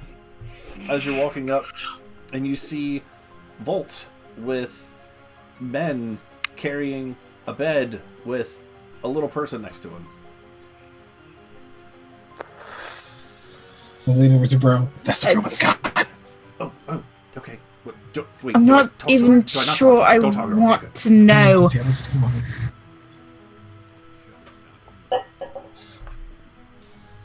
I'm not even sure if I want to know what you're doing. Just go. Okay. No questions. No questions, Your Honor. They just keep on going. Okay. Okay. And as she's not in the mood. Okay. Volt, you take your progression back over to the House Blades. And as you walk in, again, same side as everyone else. Doors are all bashed in, everything. I would say that you probably would meet with Styx and Frey first, as they're the only ones that are still awake. Frey, why'd you break the door? That actually wasn't me this time. Oh. This time. Is that the one with the mask? That's the mask guy. Yeah. He's nice. He's just gonna yell So at me. the fuck's going on with all this? When we were talking to Modak about different magics, I went to go find my friend who may be able to help. Rowan Kush, what is up, mask guy? And you see this little halfling walk up to you, big straw hat, my god. kind of like leafy green and brown tunic, and holding a very long white pipe with interesting smells coming out of it. And, Towering over the guy, kind of looked down at him.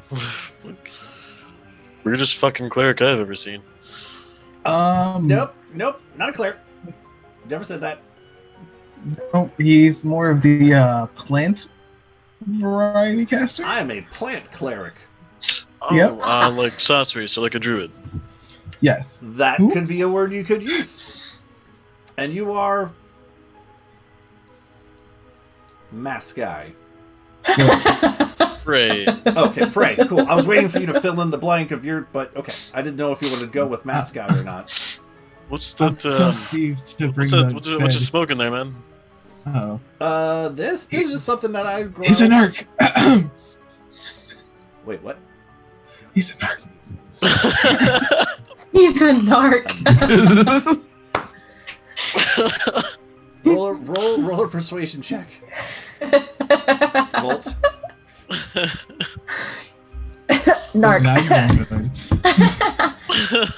You gotta 24. roll good to save the drugs. He's like, as he hears you say that, he goes, "Oh no, it's nothing. It's just like tobacco and stuff. It's just really, it's tobacco just I've really, ever smelled too. I know, it's just really like, it's kind of old. I think I got it wet, so it's all weird. But I'm super poor, and this is all I have. So, hey, Volt, come over here a moment. I mean, if you don't like it, I'll put it out. No, it's you're not good. a problem, Just Volt, sir, come here a officer. moment. Is Frey standing by any windows? Yep.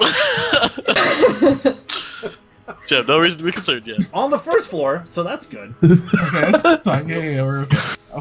I'll slowly walk over like the kid walk where you go one step and then slide the other foot. Who's that? You know you're in trouble. It's my friend. How do you know him? Rome. Pretty fucking different down there, bud.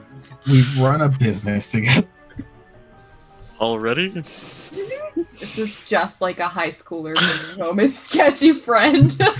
He's cool. I promise. He has his own business, Right. Mom. Yeah. Okay, alright, no, that's pretty cool. Hey, no, that's pretty good, running your own business and such, and just kind of tap him on the shoulder and grip. I'm waiting. Other hand goes down, going for a grab. You gonna resist the grab? No. You get tossed out the fucking window, bud. Okay. As soon as he throws me, I'm just gonna start floating and cast a heal on him.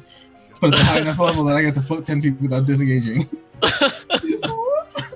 Okay.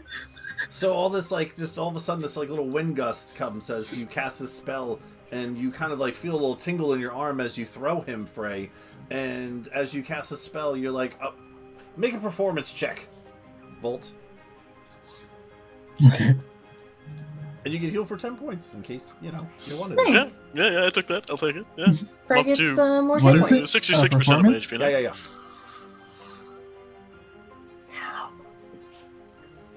Go ahead. Oof. Oof. What is your passive perception? 19. No. Frey. Oh. Oh 14. no! 14? So you throw him, and it doesn't really necessarily spark anything from like the fight where he cast spells and was floating around doing kind of stuff, but you do know that he has the capability to float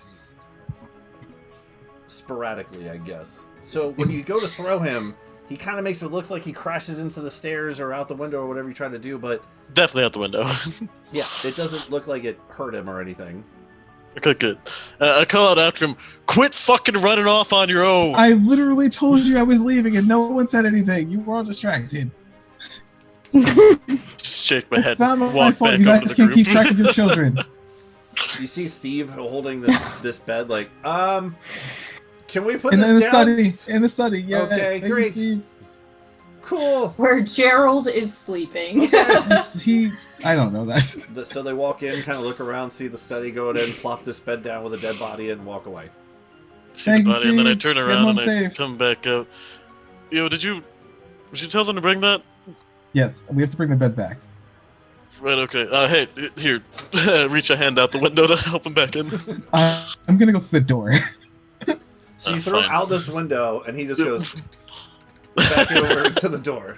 I'm here now. So, Lean Yeah. over out the window, coward. Then no, I just didn't want you to throw me yet. That's fine. Yep. coward. Perfect. As you walk over, you see all these warforged working on this house, picking up bricks, moving things around.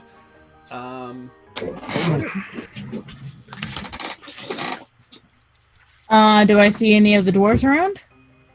Sure. Yeah. I mean, there's. It's definitely majority warforged, but there are some dwarves kind of barking out orders to some of them. All right, Not over there. I'll Put go it over over to there. Come on, one. no. Put your backs into it. Yeah, that kind of stuff. Go ahead. I'll go over to one of the dwarves. I need to speak to your mechanic healer, whatever you'd call the one that fixes Warforged. Kind of looks up at you. I mean, we're a little busy right now. What do you need? A mechanical what? I have a Warforged that is an urgent need now to be fixed.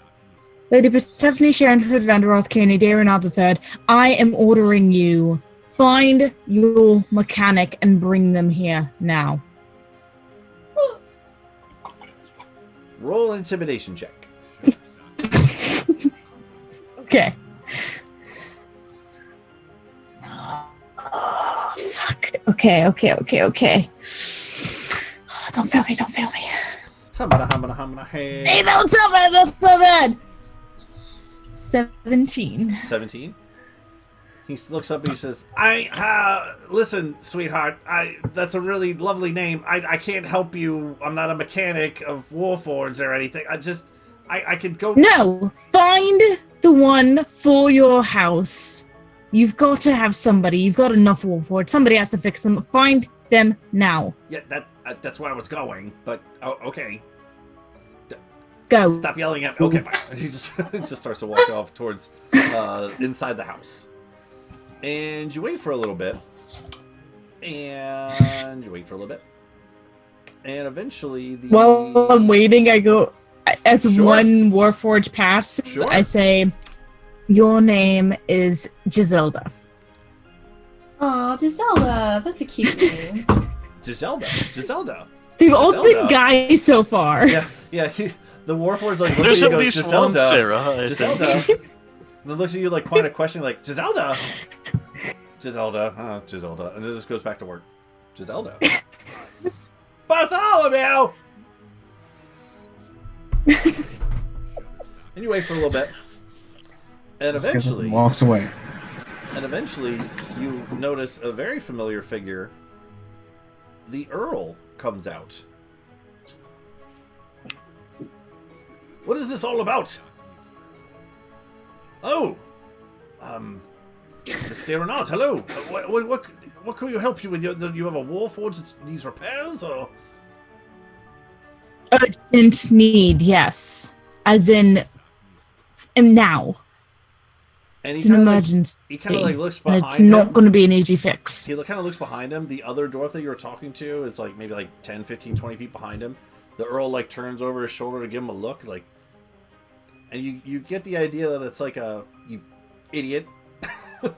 This is a noble person. He just gives him a glare. Yes, right away. That's not a problem. You just give me a minute. Oh boy. We're just in a little bit of a shambles right now. I have no problem trying to help. What circumstances is he still functioning or? No. Leg injury, fluid on the floor. I'm not even sure that he can be saved, but if he can, I need you to do so. Right. We can certainly anything the House of Rhodes can do to help. We more than Is there any way you could bring the body here, though? To our shop. We could possibly take a look there. I mean, you have to understand the attacks last night. I mean, we're not necessarily in the finest of shapes, but neither is the rest of Imbric.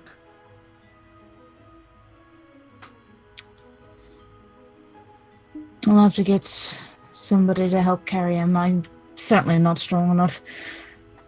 Does it need to be done here? You can't send somebody to at least look him over first? I mean, I can, but if your Warforge is that destroyed, it'd be better to bring them here and to our own workshops, and perhaps we might be able to do something, but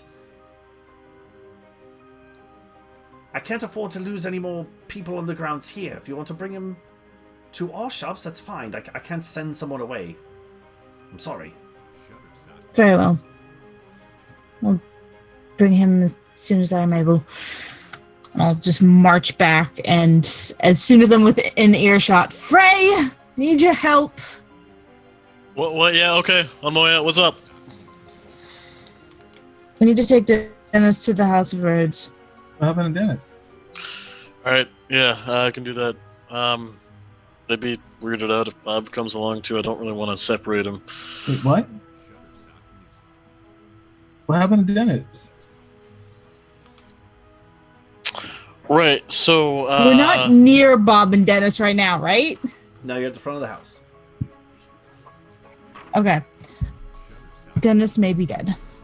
What? No, he was fine. They were attacked by He something on was the way until over. he made his way here. Where are they? Where? Where? They're here? Yeah, they're in the basement. Yes. Come along. All right, I'll follow them. Kitchen.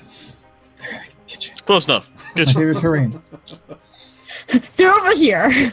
And as you go back into the kitchen, Bob is still holding Dennis. He hasn't moved. Bob?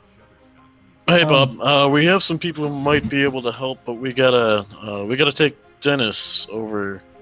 You wanna help me carry him? Bob! He just instantly picks him up. Oh, that'll work too. Come on, this way. Hold on. So can I look at it really quick before they start walking away? Sure. I might have an idea. So what do you want? Same as Percy. I mean, it's still a medicine check on a thing. Oh, okay. If you're looking him over. No, that's a 5. Yeah, he's dead. There's a dead Warforged in Bob's arms right now. Yeah. Okay. I've only seen it happen maybe once. We may be able to jumpstart him, but we have to make sure that there's no way it could leak. And I might need Bob's help. Bob. What are you talking about? So when humans they lose a lot of their fluids, they usually get transplants from other people. But with people, the body will deteriorate and it won't work as fast. But with the Warforged, it might be able to last a little longer. We might be able to jumpstart him. I'm taking him to the House of Rhodes. They maintain all the Warforged. Yeah, my only They'll problem is build that you them. guys told me that they don't like that the Warforged are free, and they might also erase his memory. Other than him being dead. I mean, I'm down to try anything you got in mind. I'm going to specify and make it very clear that I only want him to become functional again. I do not want anything changed other than that. Could we maybe try something here before you bring him over there? Just in case we could do it ourselves? Quickly. Okay. Quickly. I don't want to waste time that could be very precious. Alright, so I'm going to cast Guidance on myself. I'm going to make sure that the circuits in the bottom are looped and tied off so there's no leakage coming out. And then I'm going to try and get one of the hoses from Bob and connect it to the heart of the Warforge of Dennis. Okay. And I'm going to try to give them a Are we transfusion. fixing the leg first? I taped it all. Make sure that it's not going to leak from the leg? Yeah. Okay. That's what I started with. All right. Okay. I missed that. Go ahead. Mm-hmm.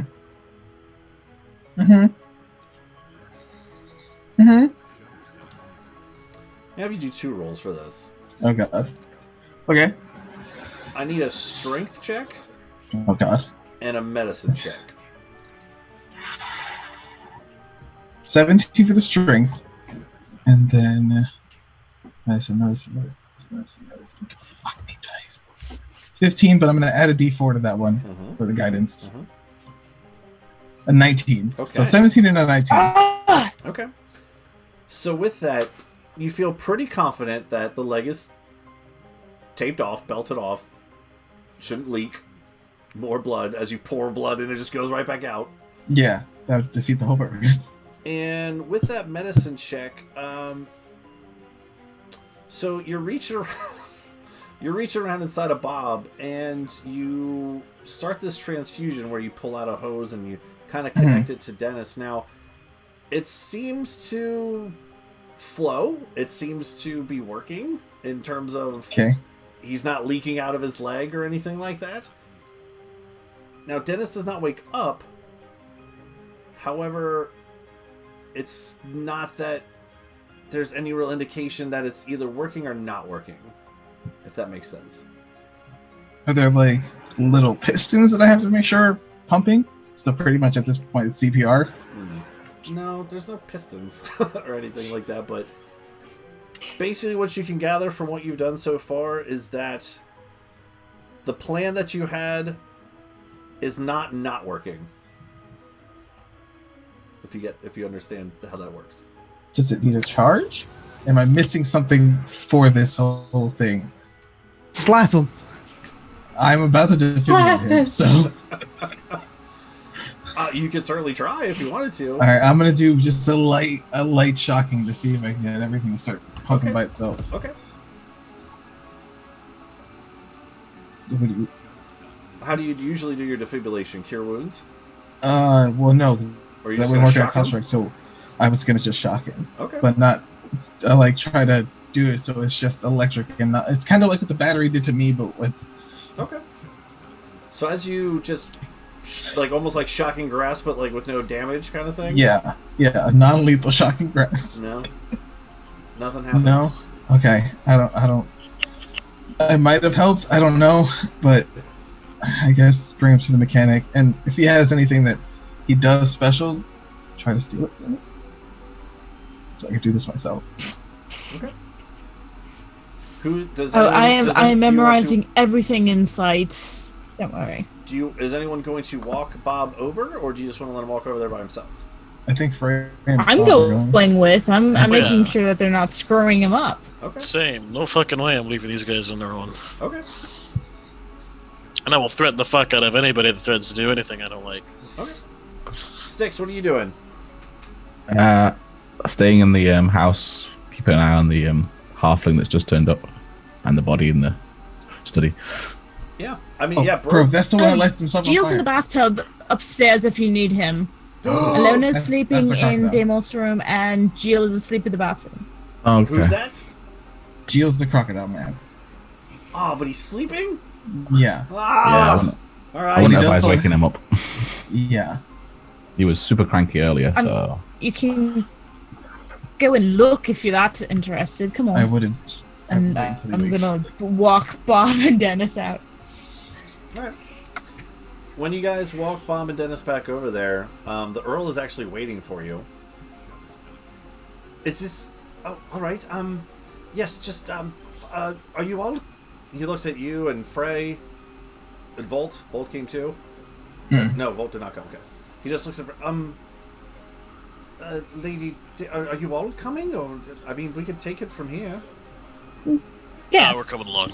No, I'm making sure that he is returned in as close a manner as he had been before. Modifications had been made to his vocabulary. Wow. I was working on upgrades. I want to make sure that is not ruined. I just want him functional again. So as you say that, and Bob chirps up with his Bob, and you say about upgrades, the Earl's going to look over at both of you and over at Bob. How is he doing that? Some of them are other Warforged are... And he looks over as Bartholomew, Giselda, Ernest. Some of our other Warforged are speaking as well, and they've never done that before. Well, a bunch of them started doing that around the city. In fact, we've had a lot of reports from inside of lots of Warforged we have to bring in here to reprogram, to put them back to their original programming and settings, and erase this... You fucking what? Name malfunction. You try that shit on Dennis here, and I will tear you limb from fucking limb. Oh my god. Okay, well, first of all, don't threaten me in my house, and I'm a nobleman here, sir, so I don't know who you I'm not are. from here, I don't give a He's not the one that shit. you're gonna have to worry about. Second of all, if it is a House of Blades Warforged, I won't touch it. I will fix it if you wish, but not with that tone, sir. As he looks up at your face, where there is none. Exactly. I'm just gonna very pointedly keep staring right at him. I can't tell if you're looking at me. Suffice it to say, this is very precious to all of us at the House of Blades, and we need him returned in as close a condition as he had been before all this. I do not want him reprogrammed and reset. So now he's just straight up talking to you now, like not even acknowledging Frey is even standing there. That keeps happening. Yeah, you keep pissing people off, bro. As you'll Well, find, his flaw is that he can't hold his tongue. Persephone, that's not a problem. Are you all coming in? I don't need any of you here. I can take care of this. My mechanics are some of the top. I want to make sure that things proceed as I wish, and he's my bodyguard. All right. He's very cross that I avoided him earlier to come see you, so he's not in a good mood. Roll persuasion with disadvantage just because of Frey's outburst. He does not trust Frey. Makes sense. This Frey. masked man. Okay, come on. Hey, that was the same number on both! Oh boy. 22. 22? Math is hard. You all can come along, but I cannot allow you into our shops. I mean, you can sit and wait if you wish, but I can't allow you into our workshop. Surgery room? Not going to happen. So if you are alright with these circumstances, that's fine, but only our mechanics are allowed in the workshop areas. For your safety and theirs.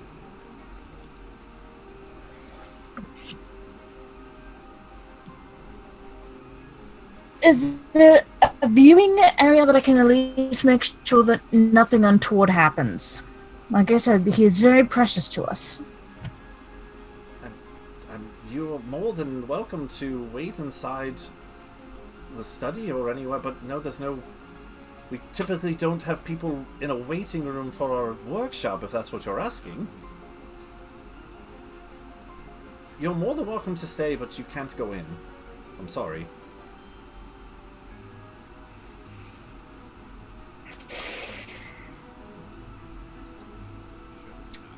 Very well. Frey will be waiting outside. Alright, follow me. And you guys walk in, and when you walk into the opening of the door, much like the House of Blades, there's this very large open corridor, grand ambiance entrance, right? But instead of like the House of Blades with the swords that cross, these are actually like tools. And as you kind of take a closer look, like the one wall is like all these hammers that are crossed on themselves, and other ones are walls that kind of looks like screwdrivers, I guess, kind of going up the other side. Another side are wrenches. So it's all these like different tools made in this really cool ornate pattern to again show off the ambiance of the House of Rhodes, which is their forte of fixing and services and bridges and all that kind of fun stuff. Okay. And as you kind of walk through, again, a lot of Warforged in here kind of walking around, picking up some of the debris, much like in your own house, Percy. There's debris everywhere and things to be cleaned. And as you walk down through, it's almost like, when you ever go in like a rich person neighborhood, they're all the same cookie cutter house, they're just really big kind of thing, right? So as you walk in, there's a study off to the right. He says, you can walk back with me to the workshops, but this is the study where you can wait. It's very similar layout to your house. However, when you go down through the living room, the kitchen is off to the left. And if you are to walk straight back like where your kitchen is, that's where the workshop is. He says, all right, well, I can take them in from here, and if you want to wait up in the front study, by all means, Miss Reynard, you're more than welcome.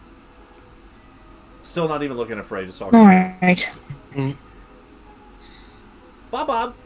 And I have your word that nothing will happen to his memories. Absolutely. Does he seem like he's being truthful? Do I Roll an insight believe check. him? Roll an insight check! Oh my god, that was some hype right there. Yeah. That was a concerning 17. type. 17? And I got a 13. Man, you're not rolling too good tonight. That was actually a 12 on die. I just have shit insight. Aw, buddy. I'm not playing Rook right now. What'd you guys roll? I got a 13. I had 17. Seems to be truthful. Just being straight honest with you so far. Okay. Very well. All right. I don't know how long this is going to be, but you are more than welcome. Do you need any refreshments, or are you all hungry, or you do look? And he kind of looks you over. No, I just need this done as fast as possible. All right. Well, I'll see what I can do. But again, we have some of our own Warforged to fix from the transgressions from last evening. It's very chaotic. How is, by the way, as he kind of, hold on one moment, and he walks Bob back through the doors. He's gone for a couple minutes, and when he comes back out, I did want to ask you, and he kind of starts to walk you back towards the study area. How is your family through all of this? How was your house? There was a party last night at the House of Courts, and I don't know if that wedding is happening, but the party was fine up until chaos started. How are you and your family? For the most part, we're fine. We're alive. Our house was damaged. Somebody took advantage of the chaos. I'm sorry to hear that. Is your mother and father all right? Your sisters? I do believe your brothers are not in town, but they were coming back today, right? They were back, yes. Hmm. So they hopefully fine. Good. Oh, has anyone figured out what exactly happened? That was terrifying. Magnets. Magnets. Fuck out of here, you juggalo piece of shit. Aliens! It was madness, wasn't it? I'm just happy to be alive. Things can be replaced, yes? Just not people. I did actually see your mother Yes, and father not at the festivities last evening. Are they feeling all right, or just didn't want to attend? I know those Mother's things aren't... been ill. Oh, I'm sorry. Yes. Well, But I do have some other things. best that was the case, and they were not there. Yes, absolutely, yes. Well, I mean, I do have some things to attend to. If you need anything, just there's plenty of refreshments here if you need. But and as he walks you into the study, just make yourselves at home and in this room. And he just bows and walks off. I hate your fucking city. Wait. As soon as we're alone, I turn to Percy to say that. I hate your face. We're the only ones in the room, right? Yeah. Mm-hmm.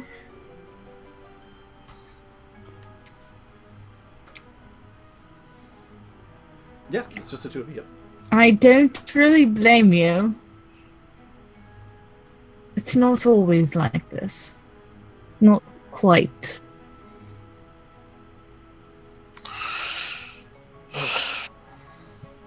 It's just a heavy sigh.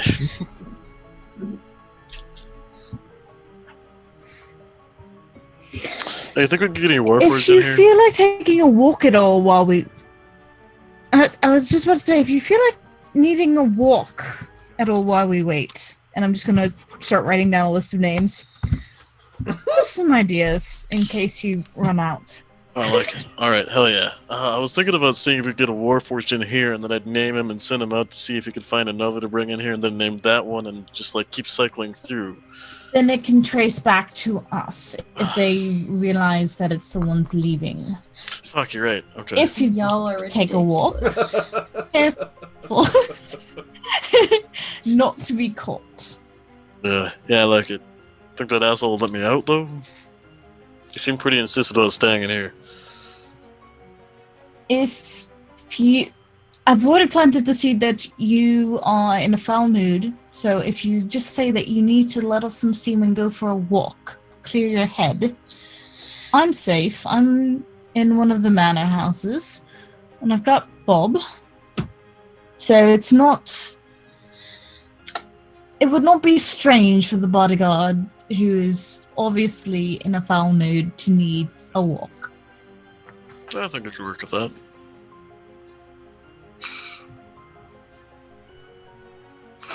Yo, so what if we named a bunch of Warforged? Named one Yor, another one Name, another one Is, and then another one, I don't know, Jacqueline. And then just have them walk around together. Then they're all just saying, your name is Jacqueline. Could name everybody. I'm not sure if it would work the same way since it's separate figures saying it. And you know they tend to say the same word multiple times, so that might not. If you really want to screw with them, I can tell you the names of all the nobles in town, the first names. So we could name like them that. after themselves. I like that a lot. Let's start with the House of Rhodes. All right. While you guys are plotting. All right. So Ilona's sleeping. Jill's sleeping. Pass the fuck out. Volt, Bro, and Styx are now in the house, just kind of looking at each other. Styx, do you want to do anything?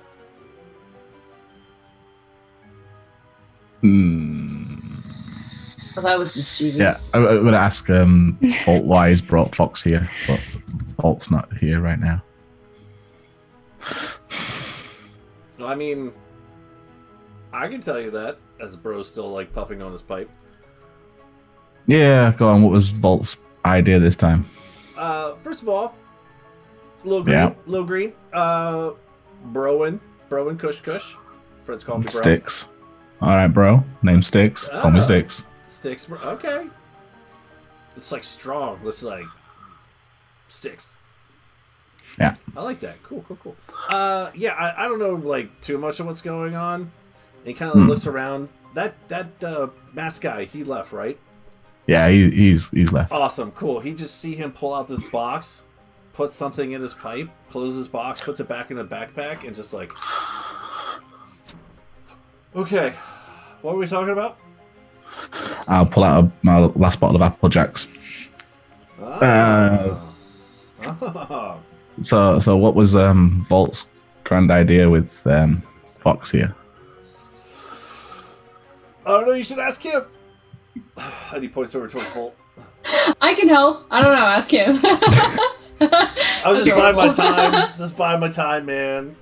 Yeah, totally understand that. Takes a swig of his drink. So, Volt, what was your grand idea with Fox here? Well, so there's spells that can bring people back. I'm not strong enough to do it. But I was hoping that maybe Bro was able to. Gesundheit. Oh. Thank you. Mhm. And if it works, he'll be able to come back, but he might not look the same. Okay.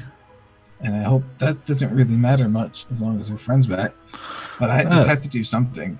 If it's just a new body, but he's got all the same memories, then that shouldn't be too bad. But we're not 100% it's going to work. But yeah. In all fairness and transparency, or is that the right word? He looks over. Yeah, that was good. Is that No, right? you're good. Yeah. In full disclosure, that's even better.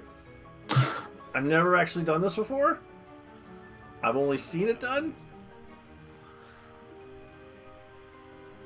Well, really, the worst that's going to happen is he's going to be dead, and he's already dead, so...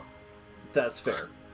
That's what I said. I just don't want to mess it up and have people be mad at me, man. I don't do well under pressure and responsibilities and things. Well, if you're going to do it, the best time to possibly do it is when Frey's not here and Alona's unconscious, because they're the two you're going to have hassle from. So right now? Like, right now. What does he need? Oh, man. Oh, my God. Man. And you see him reach into his bag, and he pulls out this brown book, and he's like, okay. Hey, chill. Take a puff of your pipe, have a drink of this. Alright, you're right. I like him as he comes over. Yeah, no, yeah. He doesn't like He people. gets me. You get me. Okay, have a drink. Okay. He'll take a swig of it. Ooh! What is this? This is Applejack's. This is my last bottle. I need to find some more in the city when everything calms down. I like this. And he's like, how rude! How rude of me. And he hands over his pipe towards Styx. Did you want a puff? Yeah, sure. Awesome. Go ahead and make a con save when you take a puff. Vol opens up a book, and next to Styx's names goes, not narc. Closes book. That was great. Can't save. That's a 17 on the dice plus 4, so 21. Oh, 21. So when you take a hit of this is definitely a little different than the this is definitely a little different than the typical tobacco pipe that you smoke out of like your skull pipe and all your cool things. And it definitely hits you a little different than your typical Applejacks or hold on, I gotta wait. Shh. Gotta try to remember the names. It's on par with like a high form of duskwood. Because the stuff in the box is the Pele stuff. So this is good. I'm trying to think of the names of my other Hunch Punch is not like that. Like that's like kitty stuff Catnip. compared to this. Yeah, and Catnip, right. Yeah. This is like smoking duskwood at this point. So had you rolled any lower, it probably would have knocked you on your ass, but you're like, oh, I get it. Yep. And you feel pretty good. You kind of like sink back in the chair a little bit, like, I didn't realize this chair was that comfy before. Yeah. That kind of feeling.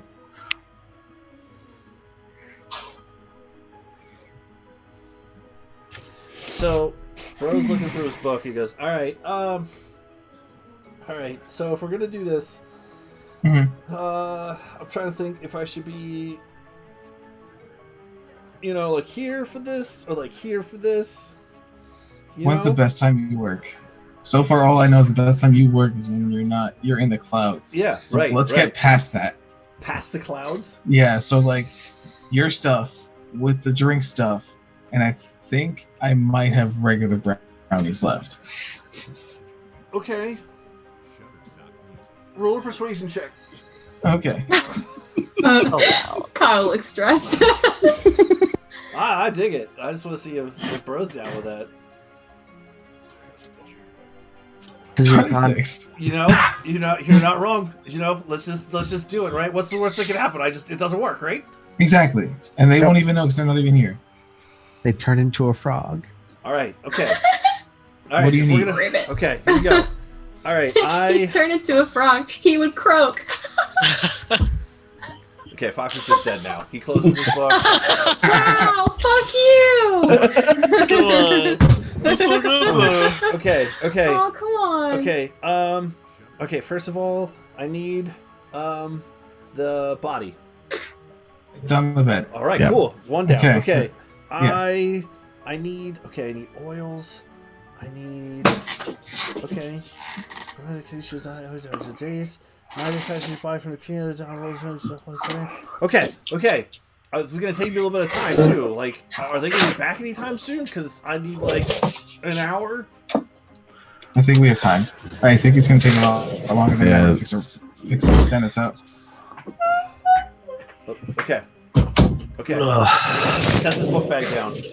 He starts pulling out all these different vials. They're not like healing potions like you guys have seen. They're like different colors. Some are like a little green, a little darker green. Some are brown. Some's like a silvery, not so transparent, like thick water kind of. He just starts pulling out all these different vials. Like, okay, all right. So, and he just starts like taking some of the oils out, and he like rubs his hand with one.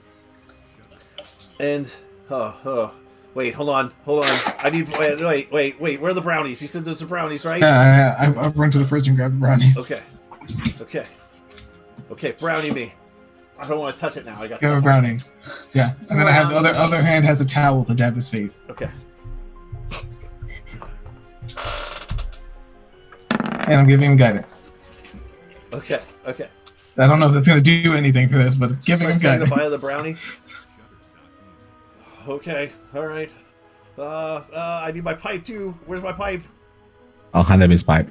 I can't. I'll put it in his mouth. Okay. I'll hold it to his mouth, let him take a puff, and then pull it away. Okay, got it. Yeah. All right. Just a little bit of the Applejack stuff. A little bit of the Applejack stuff. Or a little bit. Okay. Okay. Well, open up that one. And he points to like the. Okay, I'll open it up. Yep. Writes a little bit on that. Okay. Oh gosh. He like takes his elbow and flips the page. Okay, take that brown one. Okay. And rub it like on his forehead and his face. Okay, rubbing it on his face. All right, cool. All right. And then when he needs to turn the page, I'm just going to do a little wind gust to make the page turn. Okay, wait, one back. Okay, I'll use mage hand. Oh, good, perfect. Okay. We're just nurses right now. All right, cool. Yeah. All right, so the last one. I love it. All right, the last one. I need you to. Okay, take the sheet. Can you take that sheet off of him? And just soak it in this one. He points to like the darker green one. Like soak it. Soak it up. And then you gotta wrap him up in it. Okay. Like a cocoon, like a sweet like a butterfly cocoon. Can you do like? Okay. Yeah. Kind of like I would do it, but my finger. I could really probably do a good job of my fingers over his face or like just his whole body. His whole body. Okay. I'm gonna just cocoon him, tuck him in like a kid, like full cocoon. I'll help.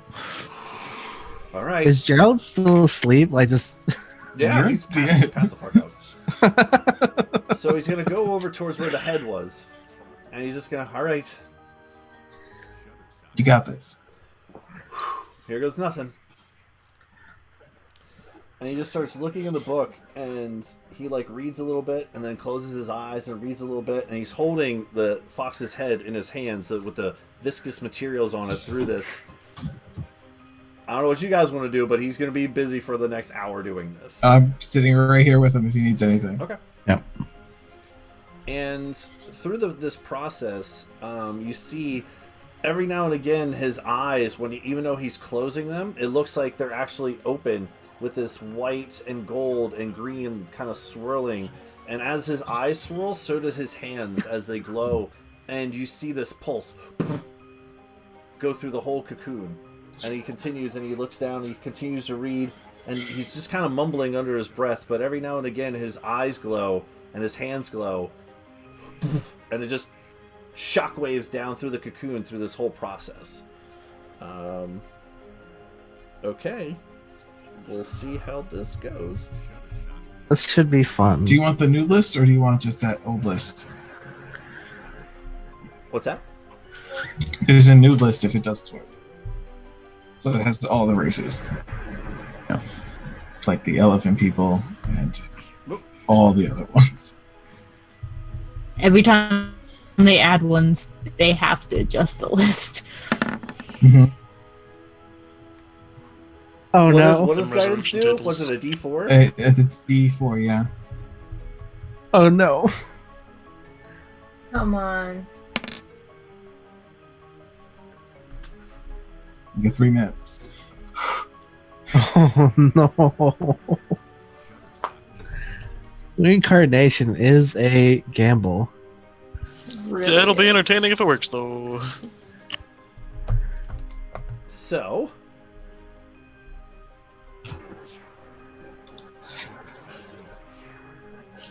okay, all right,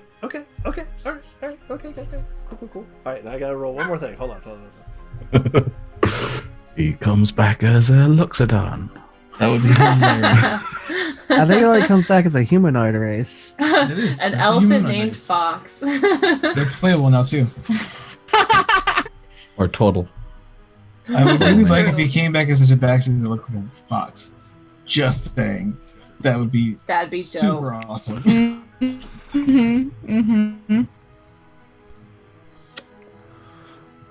Uh-oh. Okay, Kyle. He's What is using he? What I you don't know. doing there, bud? Okay, What's okay. happening? Okay, so All right. after this hour Mhm. of him focusing, goes through. Every time one of these shockwaves goes through, you see from the bottom up, it's the cocoon starts to harden. And another shockwave and it hardens. And another shockwave. And towards the end of the hour, all that's left is the head area. And he looks down one more time, closes his eyes, and goes like this. Pipe. What is pipe? Pipe. Yeah. The fucking seagulls. Pipe. And he's holding onto his head, and as the smoke comes out, you hear some more muttering under his breath. And the hands start to just, it's all green now. It's no white or gold, just sheer green. And he's just closing his eyes, and he's just holding, and the cocoon starts to harden all around his hands. And you see the sheet with the start to actually like vine almost around his hands. And he opens his eyes. I don't know if it worked. Do we like crack open the thing? Just open the thing. Open the thing. Okay, I don't know. Just open it up. I don't know. Just I'm crack just it gonna open. open it up. We're cracking it open. Okay. And as you start to crack it open, you see inside the cocoon the same shape of this human of Fox. And he just like sits up in the middle of the cocoon. Smack him. And that's where we're going Smack to end the him. session. Did you fucking human on the reincarnation table? Yeah, I did. I Wow. really Wow. did. And Oh my god. I really did. Was that what he was before? Yeah. Yeah. Oh, lucky. Yo, Wow. that's pretty great. That's I'm happy with that. I'm excited with how that And ended. just so you can see, I rolled a nat 20 just to see if I was going to do any rerolls or anything like that.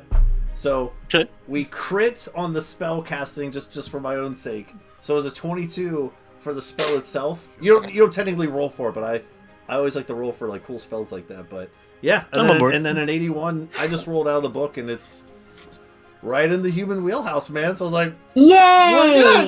yeah. That's awesome. The nat 20 was more or less just to see if it was actually going to work that he was alive. Mhm. If that makes Is sense. he ginger now? Oh. Please let him be ginger. He's green hair. That's amazing. Bright ass green. If he would have rolled on the nude list, he would have been a furball. Ah. And Amazing. if he was like 2 numbers lower, he would have been a tabaxi. I got him for a log. Amazing. Yeah, I just rolled off the thing that's in the thing real quick, but I like it. Yay. excellent. So, split party, but not really in like the direst of needs in terms of you feel like the bad is not happening during the day, I guess. So it's okay to split the party. So we have Percy and Frey in the House of Rhodes with the dwarves, busy with Dennis on the surgical table. We have Ilona and Geo pass the fuck out. We're so Bolt tired. and Styx reincarnating someone back to life. As soon as he's like, okay, and we tell him what's happening, I'm just gonna crash right there. It's been Bro, way like, too throws long. Fox goes up and Volt goes down. And And and you guys are in there, and you can just crash out right there if you want to. But oh crap, Sticks! We know nothing about this dude except that he likes broccoli and cookies. that's right. It's fine. He's just resurrected. He's going to take a while to like recuperate, so I'm going to chat with him slowly because Sticks isn't going to sleep until everyone's back in the house. Yeah, he has no idea what's going on right now. But yeah, it's perfect timing. It's a good place to end. So, thanks everyone for watching. Thank you to my awesome players. You guys are amazing as always. Lots of good RP. We had so much fight stuff before all this stuff, so it's kind of nice to just sit back and dice rolls not affect, well, I mean, they still do kind of affect life and death, so we can't get away from it no matter what we do. But yeah, thanks everyone for watching. This is Fates and Fables Gearhearts Rising. And yeah, appreciate you guys watching, and we'll go ahead and close it right there. You guys are all awesome. And bye! Have a good night, guys. Hey. Yo.